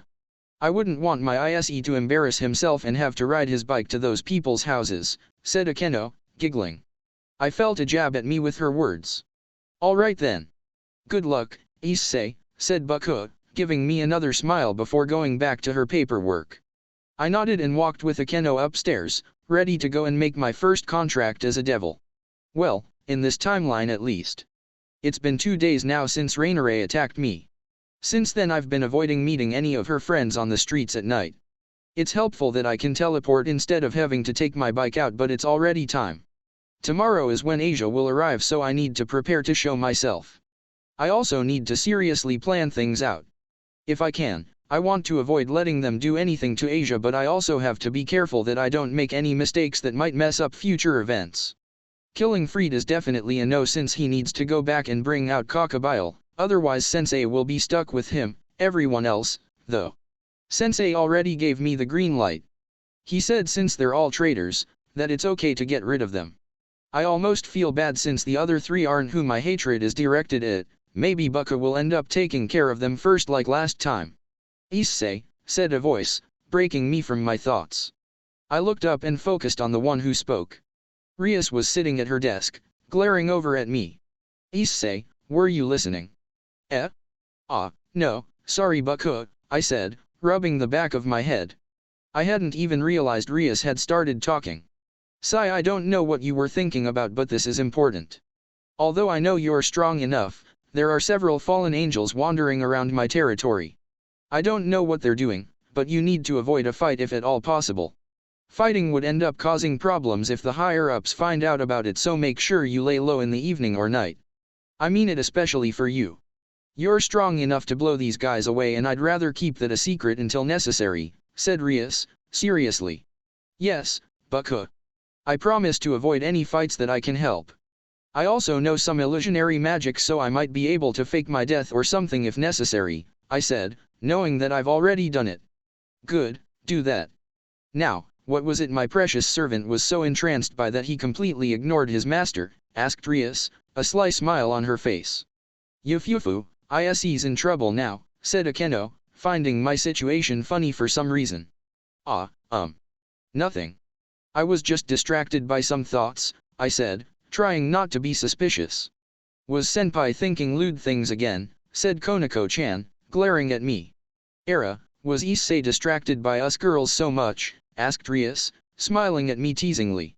I sighed, blushing in embarrassment that I was thought of so badly, and Akeno and Rias burst out in a fit of giggles. Well, now that warning is out, go ahead and deal with your requests. All of you. No slacking off, all right. Yes, Bucka, said everyone aside from Rias. The next day. I heard a young girl's cry as I was walking around where I first met Asia, early in the morning. Muah. Why do I trip over nothing? I spun around and turned the corner to find a blonde nun sitting awkwardly on the floor and rubbing one of her knees, soothingly. She glanced up at me as I walked towards her, myself trying to hold back just picking her up and hugging her.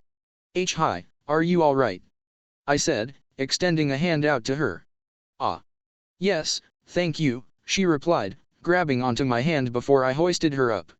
She began brushing off the dirt from her skirt and smiled up at me. I'm just a little bit clumsy. Thank you for the help. No problem, I said before segueing into the next topic I knew she was going to bring up. So, your outfit is unique around here. Are you new here? Yes. I was trying to get to the local church. I'm a bit lost. Would it be okay to ask for directions from you? Asked Asia. She looked so cute the way she looked up at me, awkwardly, from under her veil. Of course. Though the only church around here looks kind of abandoned, leave it to me, I said, playing dumb. Ah, yes. My name is Asia Argento. Pleased to meet you, said Asia before giving a short bow. Mine is Hayudu Issei. Please call me, Issei, I said, smiling. Nice to meet you, Issei-san, said Asia, smiling happily at me. Not hugging her is harder than I thought. After bringing Asia near the church, I reluctantly let her go towards it, thinking about how I was going to prevent that terrible situation. I went to classes as per usual and went to the club room soon after. I must have looked bothered because Rias asked me about it almost immediately. Issei, are you alright? Asked Rias, a worried look in her eyes. Ah, well, I have a friend who is a part of one of the other factions. She's fragile and innocent. I met her today again and I'm worried for her, I said, trying to hold back as much information as possible. Be careful, Issei. Even if you are friends, others might try to use her to get to you. Try to avoid seeing her where you'd be visible to the enemy, said Rias, sternly. Yes, Baku. I said, drifting off again. Rias' sigh brought her back into my attention and I glanced at her. You sound like you have something else to say. If it's about offering her protection, you know I can't say yes. Unless it's for our own greed, devils won't put themselves at great risk, said Rias, her eyes not leaving mine. What if she was? I said, causing Rias to cock a brow at me in interest. Well, she has a sacred gear. It can heal anything alive. Humans, angels, animals, devils. That would be useful, right? Especially with how limited Phoenix tiers are. That would be, still, I want to weigh some options and I need to think about some things. If the other faction is the fallen angels that have been lurking around, and I assume they are considering your expression, then it may cause problems with the fallen angels. Especially for their sacred gear-obsessed leader. I won't say no, but I won't say yes, either. Give me some time to think about it, said Rias, seriously. I smiled at her and nodded, receiving a smile in return. Yufufu, Baku is so merciful to her servants, said Akeno as she poked in. Oh. Akeno, when did you get here? Asked Rias, sounding a bit embarrassed to be heard. Just a moment ago. I just finished receiving a report that a stray has been discovered nearby, said Akeno, sounding a bit serious. Ah, yeah. I remember that creepy Bishoujo. She had such good oppai but everything else was crazy. This might be a good chance to see Issei in real combat. Issei, would you want to try it out? Asked Rias, curious. I wouldn't mind. I do want to ask that, in return, you please think about my request seriously, I said before giving a short bow. Rias smiled at me and leaned her head against her arm. Era, you're already becoming greedy like a devil. Alright, I don't mind, said Rias, calmly. Akeno, you and Yuato will only be necessary. Tell Konako to relax. And Yumi and Valerie are. I told them it was alright for them to go home first. They said they planned to train, I said, simply. Rias smiled again and nodded at me before getting up. Yuato will meet us there. Let's get a head start, said Rias as she brushed her hair back. Let's show her just a bit of what I can do. Kiba's POV. Kiba Yuato, was called by Akeno Fukubacho to help her protect Buka while they, along with my new junior, Issei-kun, were to deal with a stray devil. We just arrived at the warehouse where the enemy was when Buka stopped. Yuato, now that you're here, I can tell you. This is going to be a test for Issei, so your only job is to protect your king. Also, pay close attention to how he fights. If you see something that may be useful to you, you should try to make it your own to improve yourself, said Buka. Yes, Buka. I will closely observe him, I said. I wasn't planning to use swordsmanship, though.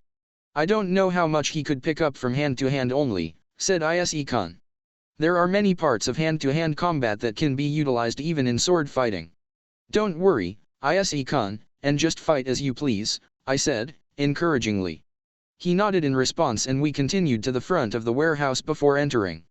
Inside, it was dank and there was a faint smell of blood. I created a demonic sword and held it in a stance, looking for the enemy. I smell something foul, and something sweet, said a foul-sounding voice. A strange-looking devil came out from behind a pillar in front of us and she grinned, evilly. Are you sweet? Or bitter? Stray devil, Visser, began Buckhook, glaring over at the devil. You've abandoned your master and run amok here in the human world in my town. We're here to eliminate you in the name of the Grammary nobility. Prepare yourself. Oh, what disgusting brats you are. I'll kill you all and feast on your corpses. Ahahaha, said Visser in a crazed voice. I could feel her building up some demonic power, but, before I could anticipate what was to happen, Issei-kun walked out. Sigh, she's weaker than I thought. This won't last long, said Issei-kun, sounding extremely bored. I was a bit surprised by this because, although she was fairly weak, she was not enough such that one of us could take her on alone, easily. Buckhook, since I'm a dragon, what kind of magic do you think I specialize in? Fire would be my first guess, said Buckhook, simply. Yup. Then, after learning how to use the generic key found in nature, what do you think I did afterward, said Issei-kun, causing Buckhook to react with surprise. Fire elemental key? After Issei-kun said those words, a thick layer of ki burst out from his body. It was different than the normal white ki that I had seen before. It had an orange tinge to it and its shape mimicked flames, especially atop his hair.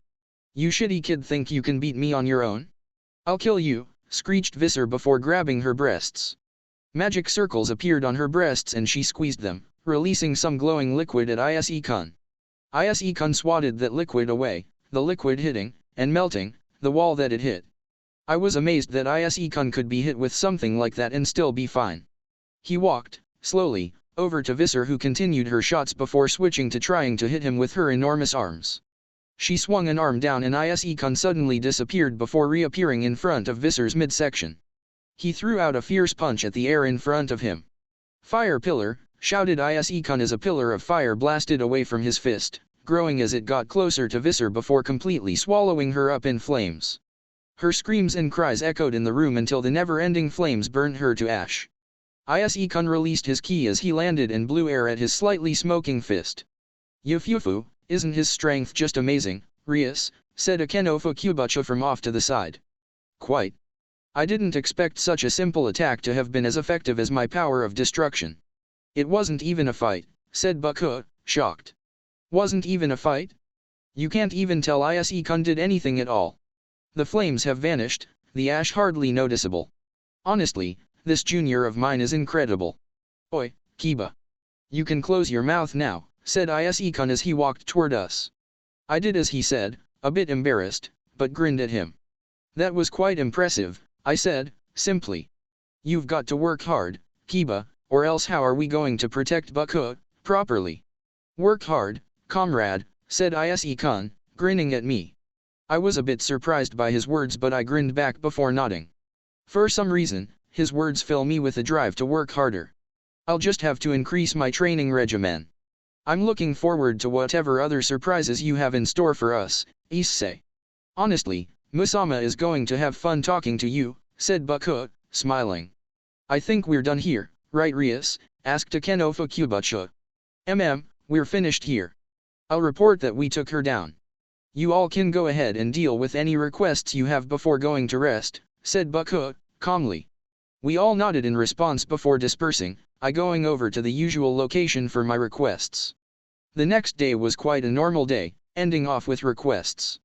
I was presently in the club room with Buckhook because I had yet to be requested. Buckhook was looking through some papers and I was watching, diligently, thinking about the next time I can reminisce with Rutter, Yumi about the past. I was a bit surprised when Buckhook suddenly slammed her hands on her desk and jumped to her feet.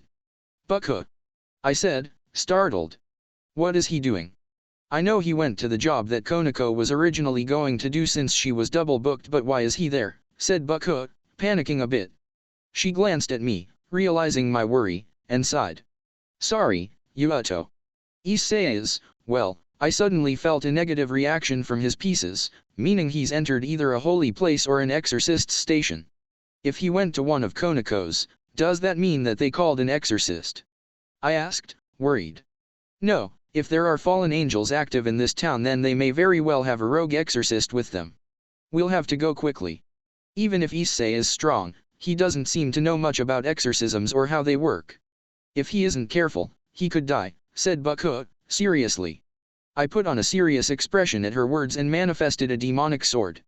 We should go immediately then. Between the three of us, we should be able to deal with any rogue exorcist, I said, seriously. Baku nodded and we ran over to the warp magic circle. She used her demonic power to adjust it for that house and we teleported. As soon as we exited the magic circle, we found ourselves inside the house issei was supposed to be at. It was disgusting. Charred remains of two people were off in the corner and there was blood splattered everywhere. I looked in horror before glaring over at the only stranger standing up in the room. Ahahaha, screeched an irritating laugh. Look, more shitty devils. Hello there. I guess I should introduce myself. Fried Siros is my name. You won't remember it long, though, you shit for brains devils. Ahahaha. Issei, what happened? Asked Baku, not taking her glare away from this freed person. When I got here, there was a barrier. I thought something was happening and, when I came inside, things were like this.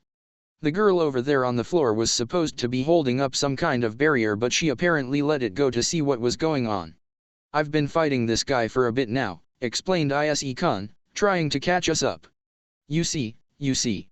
If you had just done your fucking job, then these shitty devils wouldn't be here, said Fried, angrily, before kicking the nun on the floor. Sorry. Moaned the girl in pain. Sorry? Instead of saying that shit, why don't you do your job? What useless company you are, you stupid girl, said Fried before kicking the nun again and again. The girl merely shielded her head and cried out sorries, Baku, and I watching with pity. Oi, said issei-kun in a surprisingly angry voice. I glanced at him to see him releasing a bright red aura, different from the fiery ki he released the night before. What in hell do you think you're doing there, huh? Are you kicking such a fragile pure girl just cause you like it? I'm sorry, I must have heard you wrong, shitty devil. Who cares what she is? I hate weak, useless people, so what's the problem if I rough them up, huh? And what are you going to do about it? You've barely been even with me this whole time. What the hell are you gonna do, huh, said Fried before giving the nun another hard kick. Before anything could happen, though, a portal appeared in the roof of the house and Baku and I immediately knew what it was. Fallen angel, we said in sync. Issei, we need to go, said Baku, trying to appease him from his anger. 1 second. I'm going to break his leg, said issei-kun, angrily. The leg you kicked her with. I'm going to snap it in half. Oh. So scary. You think I'm going to let you even get close enough to do dha-, said Fried before issei-kun suddenly disappeared and reappeared in front of him. My eyes widened at that speed and, before we even realized what had happened, issei-kun grabbed Fried's left leg. Oh, fuck me. The deafening crack we heard churned our stomachs but we didn't have time for that. Fried was on the floor, screeching in pain, and issei-kun leapt back to us. We can go now, said issei-kun, calmly. You don't want to try and escape with her? I asked. He couldn't take her through the warp, but issei-kun was more than fast enough to run away with her. Not yet. Tomorrow night. I want all of them to be gathered in one place so we can get them out of our town. Sound like a good plan, Baku? Asked issei-kun. Baku didn't respond before we suddenly warped. We reappeared in the club room and Baku sighed, deeply, before slowly walking to her desk. It wasn't a minute afterward that Akeno and then Konako appeared on the magic circle. The two, looking confused by the awkward tension in the room. Arera, did we miss something? Asked Akeno, sounding concerned. Issei-kun had a run-in with a rogue exorcist named Fried. We escaped just before the fallen angels came, I explained, simply. Ah, so it was that then, said Akeno, now deep in thought. Something you'd like to share, Akeno? You as well, please, said Baku, glaring over at issei-kun. The fallen angels here in Kyoto are traitors and I was told there wouldn't be any problems if we dealt with them, said issei-kun, calmly. And how exactly do you wait? Are you in contact with the Grigori? Asked Baku, surprising me. It's not that surprising. I was good friends with Akeno and Barukiel when we were little. I've kept in touch with a couple fallen angels in the Grigori. They told me that Azazel is pissed because he told the fallen angels not to try anything. Clearly they haven't listened, though, explained Issei-kun. How do you know they aren't lying to you? I said, calmly. Because we have no reason to lie to each other. Think about it, what could they have to gain by lying? Most fallen angels in the Grigori are against fighting because they're researchers, said Issei-kun in response. True, from now on, don't keep me in the dark about these things. Neither of you, said Baku, glaring at Akeno Fukubacha. I don't like my precious servants keeping secrets, especially about such important things. Sorry, Baku. I asked Akeno to not say anything until it became relevant. It's my fault, said Issei-kun, bowing his head. Baku sighed and leaned back in her chair, looking off to the side. Was that girl the one you told me about? Asked Baku, confusing me. Did Issei-kun know that girl? He seemed to be familiar with her considering his reaction to her being beaten. Yes. You can see why I wanted to help her, said Issei-kun, seriously. I can. Don't even think about doing anything on your own. You said they were supposedly going to meet up tomorrow night, right? We can deal with that then. Until then, stay out of trouble. I mean it, issei, said Baku, sternly. Yes, Baku. Sorry again, said Issei-kun, apologetically. Baku nodded and waved him off, saying he could go home after that, Konako also leaving with him. They seem closer than they would normally been. I wonder what happened. Baku, don't you think you were a bit harsh? Asked Akeno Fukubacha. I believe Baku needed to be that way considering how headstrong Issei-kun is, I said. He is, but it's also because I worry. No matter how strong he is, I haven't enough faith in the strength he doesn't tell me about. All I can do is worry for my precious servants, said Baku, frowning. That's it for tonight, though. Get some rest you two.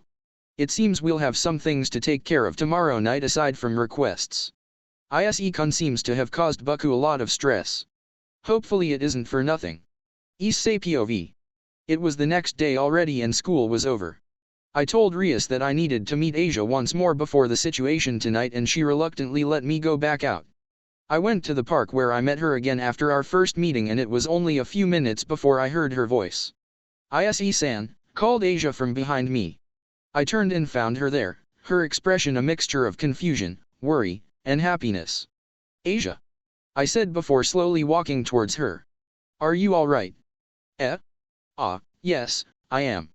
Issei-san, I didn't know Issei-san was a devil, said Asia, looking away. I wasn't trying to deceive you or anything. I'm not like that, I said, wondering how I could even begin to make her recover her memories. Issei-san, got mad for my sake, last night, right? Asked Asia, peering up at me from under her bangs. Yes, I'm sorry if I looked scary at that moment, I said. It's alright, Fried-sama didn't hit me again after that since he was annoyed by what you did, said Asia. We stood there for a moment in silence and I smiled a bit. Hey, Asia, I began before taking one of her hands. You're free right now, right? Why don't we go and do something? It's your first time in Japan so why don't we go and have fun, just for a bit? Asia looked at me confused and I begged her with pleading eyes. She smiled after a moment and nodded. I would like that, Issei-san, said Asia, happily. The moment the words were out of her mouth, I began dragging Asia along, her squeak in surprise making me laugh a bit. Let's relive that day now, Asia. It was nearly sunset now and Asia and I were in a different park with a big fountain. We had done everything we did the first time, get burgers, go to the arcade, take pictures, I even got her that Racho toy again. She was clinging to it with a happy expression on her face that made my chest well up. I can't wait until she remembers, if she remembers. Issei-san, I had a lot of fun today, said Asia, happily, though sounding more like she was saying it to herself. I did too, Asia. It's like we're already good friends, I said, grinning at her. She looked up at me, surprised at my words. Friends? Us? Asked Asia, hopefully. I remember how lonely Asia used to be. I'm sorry for making you go through all this again, my sweet Asia. Of course. We spent most of the day playing and having fun. That's what friends do, so that must mean we're friends, right? I said, smiling at her. Friends, Issei-san is my friend, said Asia, her eyes shining a bit with tears. I reached out and gripped one of her hands and she looked up at me. I stared into her eyes with a serious expression. Asia, I promise, I'm going to protect you. As your friend and someone who cares about you, I won't let you be lonely anymore. I'll save you, Asia, I said, seriously. Tears poured from Asia's eyes at my words and she covered her mouth with her free hand, leaving Rachu on her lap. Issei-shan, said Asia, choking on her tears a bit. Suddenly, I felt a pulse between us and we both flinched simultaneously. Ack, my head. Wait, my head? Asia. Issei-san, what? Said Asia, the look in her eyes changed. Asia. I said, choking back my emotions as I threw myself at her in a hug. Issei-san. What's going on? Asked Asia, confused. Asia, I'm sorry that I made you relieve being all alone again. It's alright now, though, I said, trying to calm down. Issei-san, it's okay, but, what's happening? Asked Asia, still very confused. Asia, with Offai's help I had to travel back to the past. I can't explain much right now, but Rainare is going to appear in a minute. You'll have to go with her just like before, but I'll save you, okay? I won't let you die like last time, I said, rushing a bit since Rainare could appear at any moment. Asia looked at me, this time with a worried expression, but it relaxed into a trusting one. Alright, Issei-san. I'll be waiting for you, okay, said Asia, happily. I smiled at her, but it wasn't another moment before I felt that hateful presence. I turned to find Rainare flying down over the fountain, just grazing the surface before she stopped. Arera, what's this? Asia, are you fraternizing with the devil? And not only that, but one that I thought I killed. Your master seems to be good at saving you from death, said Rainare, sounding annoyed. Asia, you can't run away from me. No. I refuse to be with you people who are so evil, shouted Asia, her because she had to remember exactly what she said before. You don't have a choice, otherwise I'll kill that devil that you're apparently friends with, said Rainare as she began forming a light spear. Do you really want to try doing that? You said it yourself, my master is apparently good at healing me, I said, mocking her. She doesn't know about my illusion ability and I'd like to keep it that way for now. You, scum, silence. You're soiling my ears with your voice. Well, Asia? What will it be? Said Rainare, ignoring me. I gave a quick glance to Asia, who returned it, and nodded. Please don't hurt him and I'll do as you say, said Asia, calmly. She walked towards Rainare, who made her light spear disappear. Rainare floated towards her, a smile on her face. Good girl, she said as she wrapped her filthy wings around Asia. You're lucky, boy. You get to live a little longer thanks to this girl. Live your time well. And with those words, they were gone, and I, now alone, let some of my angry aura leak out. My red aura polluted the air around me and I was gripping my fist so hard, I thought my knuckles would burst through my skin. Asia, I'm protecting you this time. And I'm getting rid of Rainare myself, I said, angrily. So they took her? Asked Rias, surprised. I was back at the club room now and was preparing with Rias and the others for tonight. Yes. They're planning to perform some kind of ritual that will kill her and remove her sacred gear. I'm going to save her before that happens, I said, calmly. Bucko, I've looked around the church as you asked, said Akeno who was just walking in. What did you find, Akeno? Asked Rias, seriously. They seem to have quite a few rogue exorcists aside from the one we met last night. I'd estimate around 10. Otherwise, there only seem to be 4 fallen angels in total and 3 have spent most of their time outside. I assume they are guarding the area, explained Akeno. I see. Said Rias, beginning to think. The strongest fallen angel of the group has to be the one I'm after and she's weaker than Akeno. You both could wipe out the 3 outside while I deal with everyone else inside, I said, seriously. That's not very surprising. Rogues in any faction tend to be the weaker idiots of the bunch. I don't know about leaving you with so many exorcists by yourself, though. With them, it's not just about strength. Some rituals have been developed to deal with higher level devils, which is why you'd need to be careful and knowledgeable about them. Kiba and Konako are, so you should have them accompany you. They can warn you if something goes wrong, ordered Rias before going back to her thoughts. Alright, and Bucko, are you going to end up making her one of your servants? I asked, hopefully. Her sacred gear, you said it's a healing type, so I'd like to guess it's one of those twilight healing, correct, said Rias, pausing for my response, which was a nod, and then continuing. Then I wouldn't mind it. Having the ability to heal, even if just a bit, without the use of Phoenix Tears is an advantage in raiding games. I'd like to see it in person, first, though. That's fine. She'd be happy to show you, I said, relieved. I thought Rias might be a little more reluctant since I asked her to do it, but I guess she's the same as before. We should leave now, though. The ritual should start in less than an hour and it's apparently a short one. Akeno and I will head out first via teleportation. You three go ahead on foot, said Rias before walking towards the door with Akeno. Akeno winked at me and I smiled before turning to Kiba and Konako-chan. You both ready? I asked, grinning. Yes. Said Kiba and Konako-chan, respectively. Then, we're off. I shouted before turning for the door. We're coming, Asia. We arrived at the abandoned church and I took a breath before glancing at Konako-chan and Kiba. Both nodded to me, showing they were ready, and I turned back to the doors of the church. I pushed them open and we walked into the seemingly empty church. I would guess that everyone is downstairs, said Kiba, on alert with one of his demonic swords ready. This place is falling apart, I said under my breath. I glanced over to where I felt someone's presence and directed my killing intent over there. Hey, said someone as they began walking out. It was Fried, who was glaring at us. What a reunion so soon. I'm moved that shithead over here wanted to see me again so soon. Fried, I growled, remembering what he did to Asia.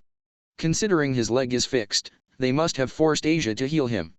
I never thought a devil could escape me alive, let alone break my leg like that. And I'm freaking strong, too. I must have gone soft on you, you shithead devil, said Fried before pulling out his light sword and gun.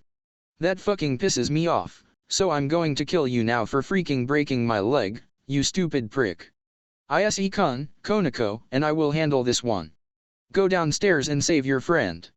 The priests shouldn't be expecting you, so just make sure you either stay away from them or take them out quickly. We'll be down in a moment, try to last that long without getting exorcised, said Kiba, grinning at me. Got it, I said before running towards the back wall to the secret stairs. You think I'm fucking letting you go anywhere, shouted Fried, angrily, as he leapt towards me. I ignored him and Kiba was in front of me a moment later, grinning at Fried. I won't let you interfere, said Kiba after blocking Fried's light sword with his own demonic sword. What the fuck do you think you're going to do, shithead, said Fried, annoyed, before noticing something was wrong. His light sword was flickering unnaturally and he looked between it and Kiba. What the hell are you doing? Holy eraser. My sword eats light and makes itself stronger. You're no match for me, said Kiba, confidently. Oh, real OOF, said Fried, his words being cut off after being hit by a flying pew, courtesy of Konako-chan. Strike, said Konako-chan, almost making me laugh. Konako-chan. That's not something you say after throwing a pew at someone. Go, said Kiba, his back to me. Good luck, I said, running to where the secret stairs were. I kicked the cabinet that was on top of it out of the way, revealing the stairs, and ran down. Once at the bottom of the stairs, I found myself in a large, torch-lit room. Near the back, were 10, maybe more, priests that surrounded an altar where Asia was hanging from a cross, Rainare standing next to her. Oh? You got here much sooner than expected. The ritual isn't quite done yet, so stay there or I'll kill you, said Rainare, who had turned to give me a dark grin.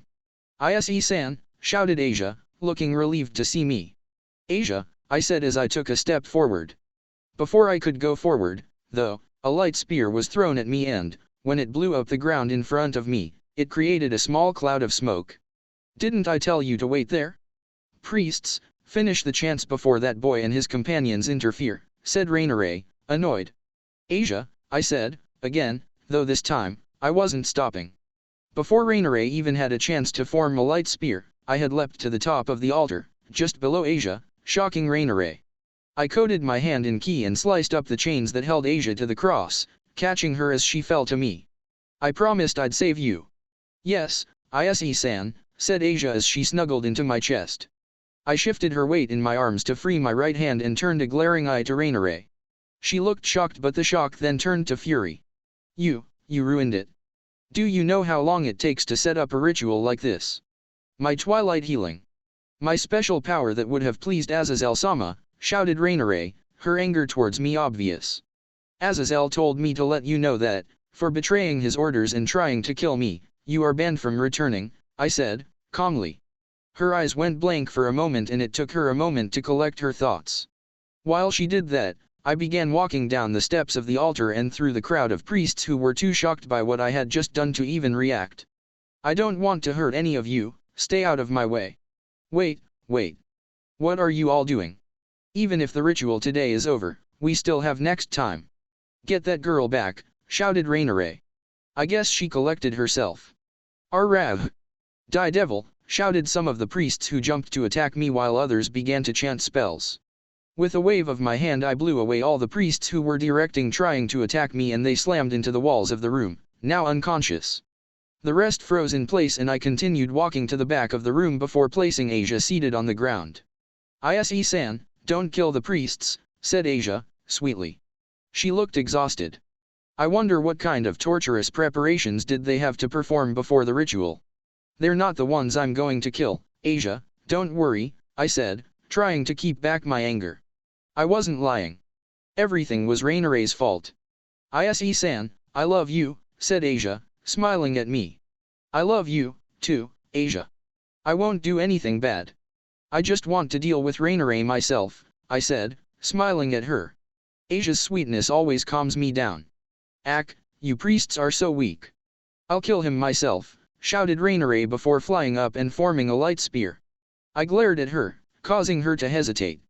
I have no interest in killing any of you priests, but I can't let you interfere, I announced before building up a glowing white key in my hands. Sleep. A wave of ki blew out from my hands and soon after, many of the priests began to pass out and collapse. The few that remained were on the ground, clutching their head in pain. This was a trick that Yasaka-san taught me for dealing with large groups of weaker opponents. I impose a concentration of my ki on them and it overpowers them and knocks them out. I guess some of the priests had stronger wills than the others. Grr, I'll kill you, shouted Rainare before throwing a light spear at me. I caught it with my ki-coated hand and stared her dead in the face, the fear in her eyes making me a little smug. I threw the light spear at that accursed cross that Rainare used for the ritual and it shattered into small pieces. Rainare, no despair as you see just how much I outrank you, I said, annoyed. Boosted gear. And now, balance breaker. What? No, it can't be. The red dragon. I need to get out of here. I won't survive dash, said Rainare before I cut her off. You're not going anywhere, I said before flying up in front of her.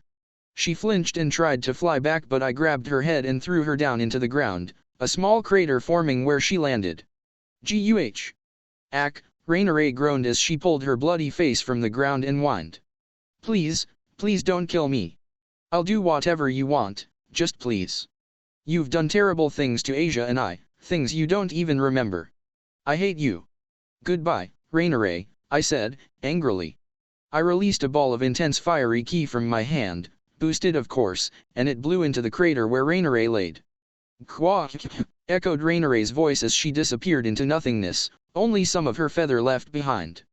I just stood there and stared at the seared crater where Rainare had been, my armor gone. The priests were beginning to wake up now but they weren't doing anything out of fear. Issei-kun, shouted a voice behind me. I turned to find Kiba and Konako-chan coming down the final steps of the stairs and stopping behind me. What happened? I knocked out the priests and saved my friend. I also killed the fallen angel that was here, I said, calmly. Konako-chan looked at me with a worried expression and I could only smile at her in reassurance. I had such a big weight lifted off my shoulders by killing Rainare. Finally getting the revenge I never got to take because I was too weak at the time. We also defeated Freed, but he escaped at the last moment. Bucko just contacted me and said that she and Akeno have finished with the others. We're going to meet back up at the club room, explained Kiba, receiving a nod from me. I walked over to Asia and patted her cheek. Asia, it's over. We're going now, I said, soothingly. Issei-san, I'm sleepy, said Asia, cutely.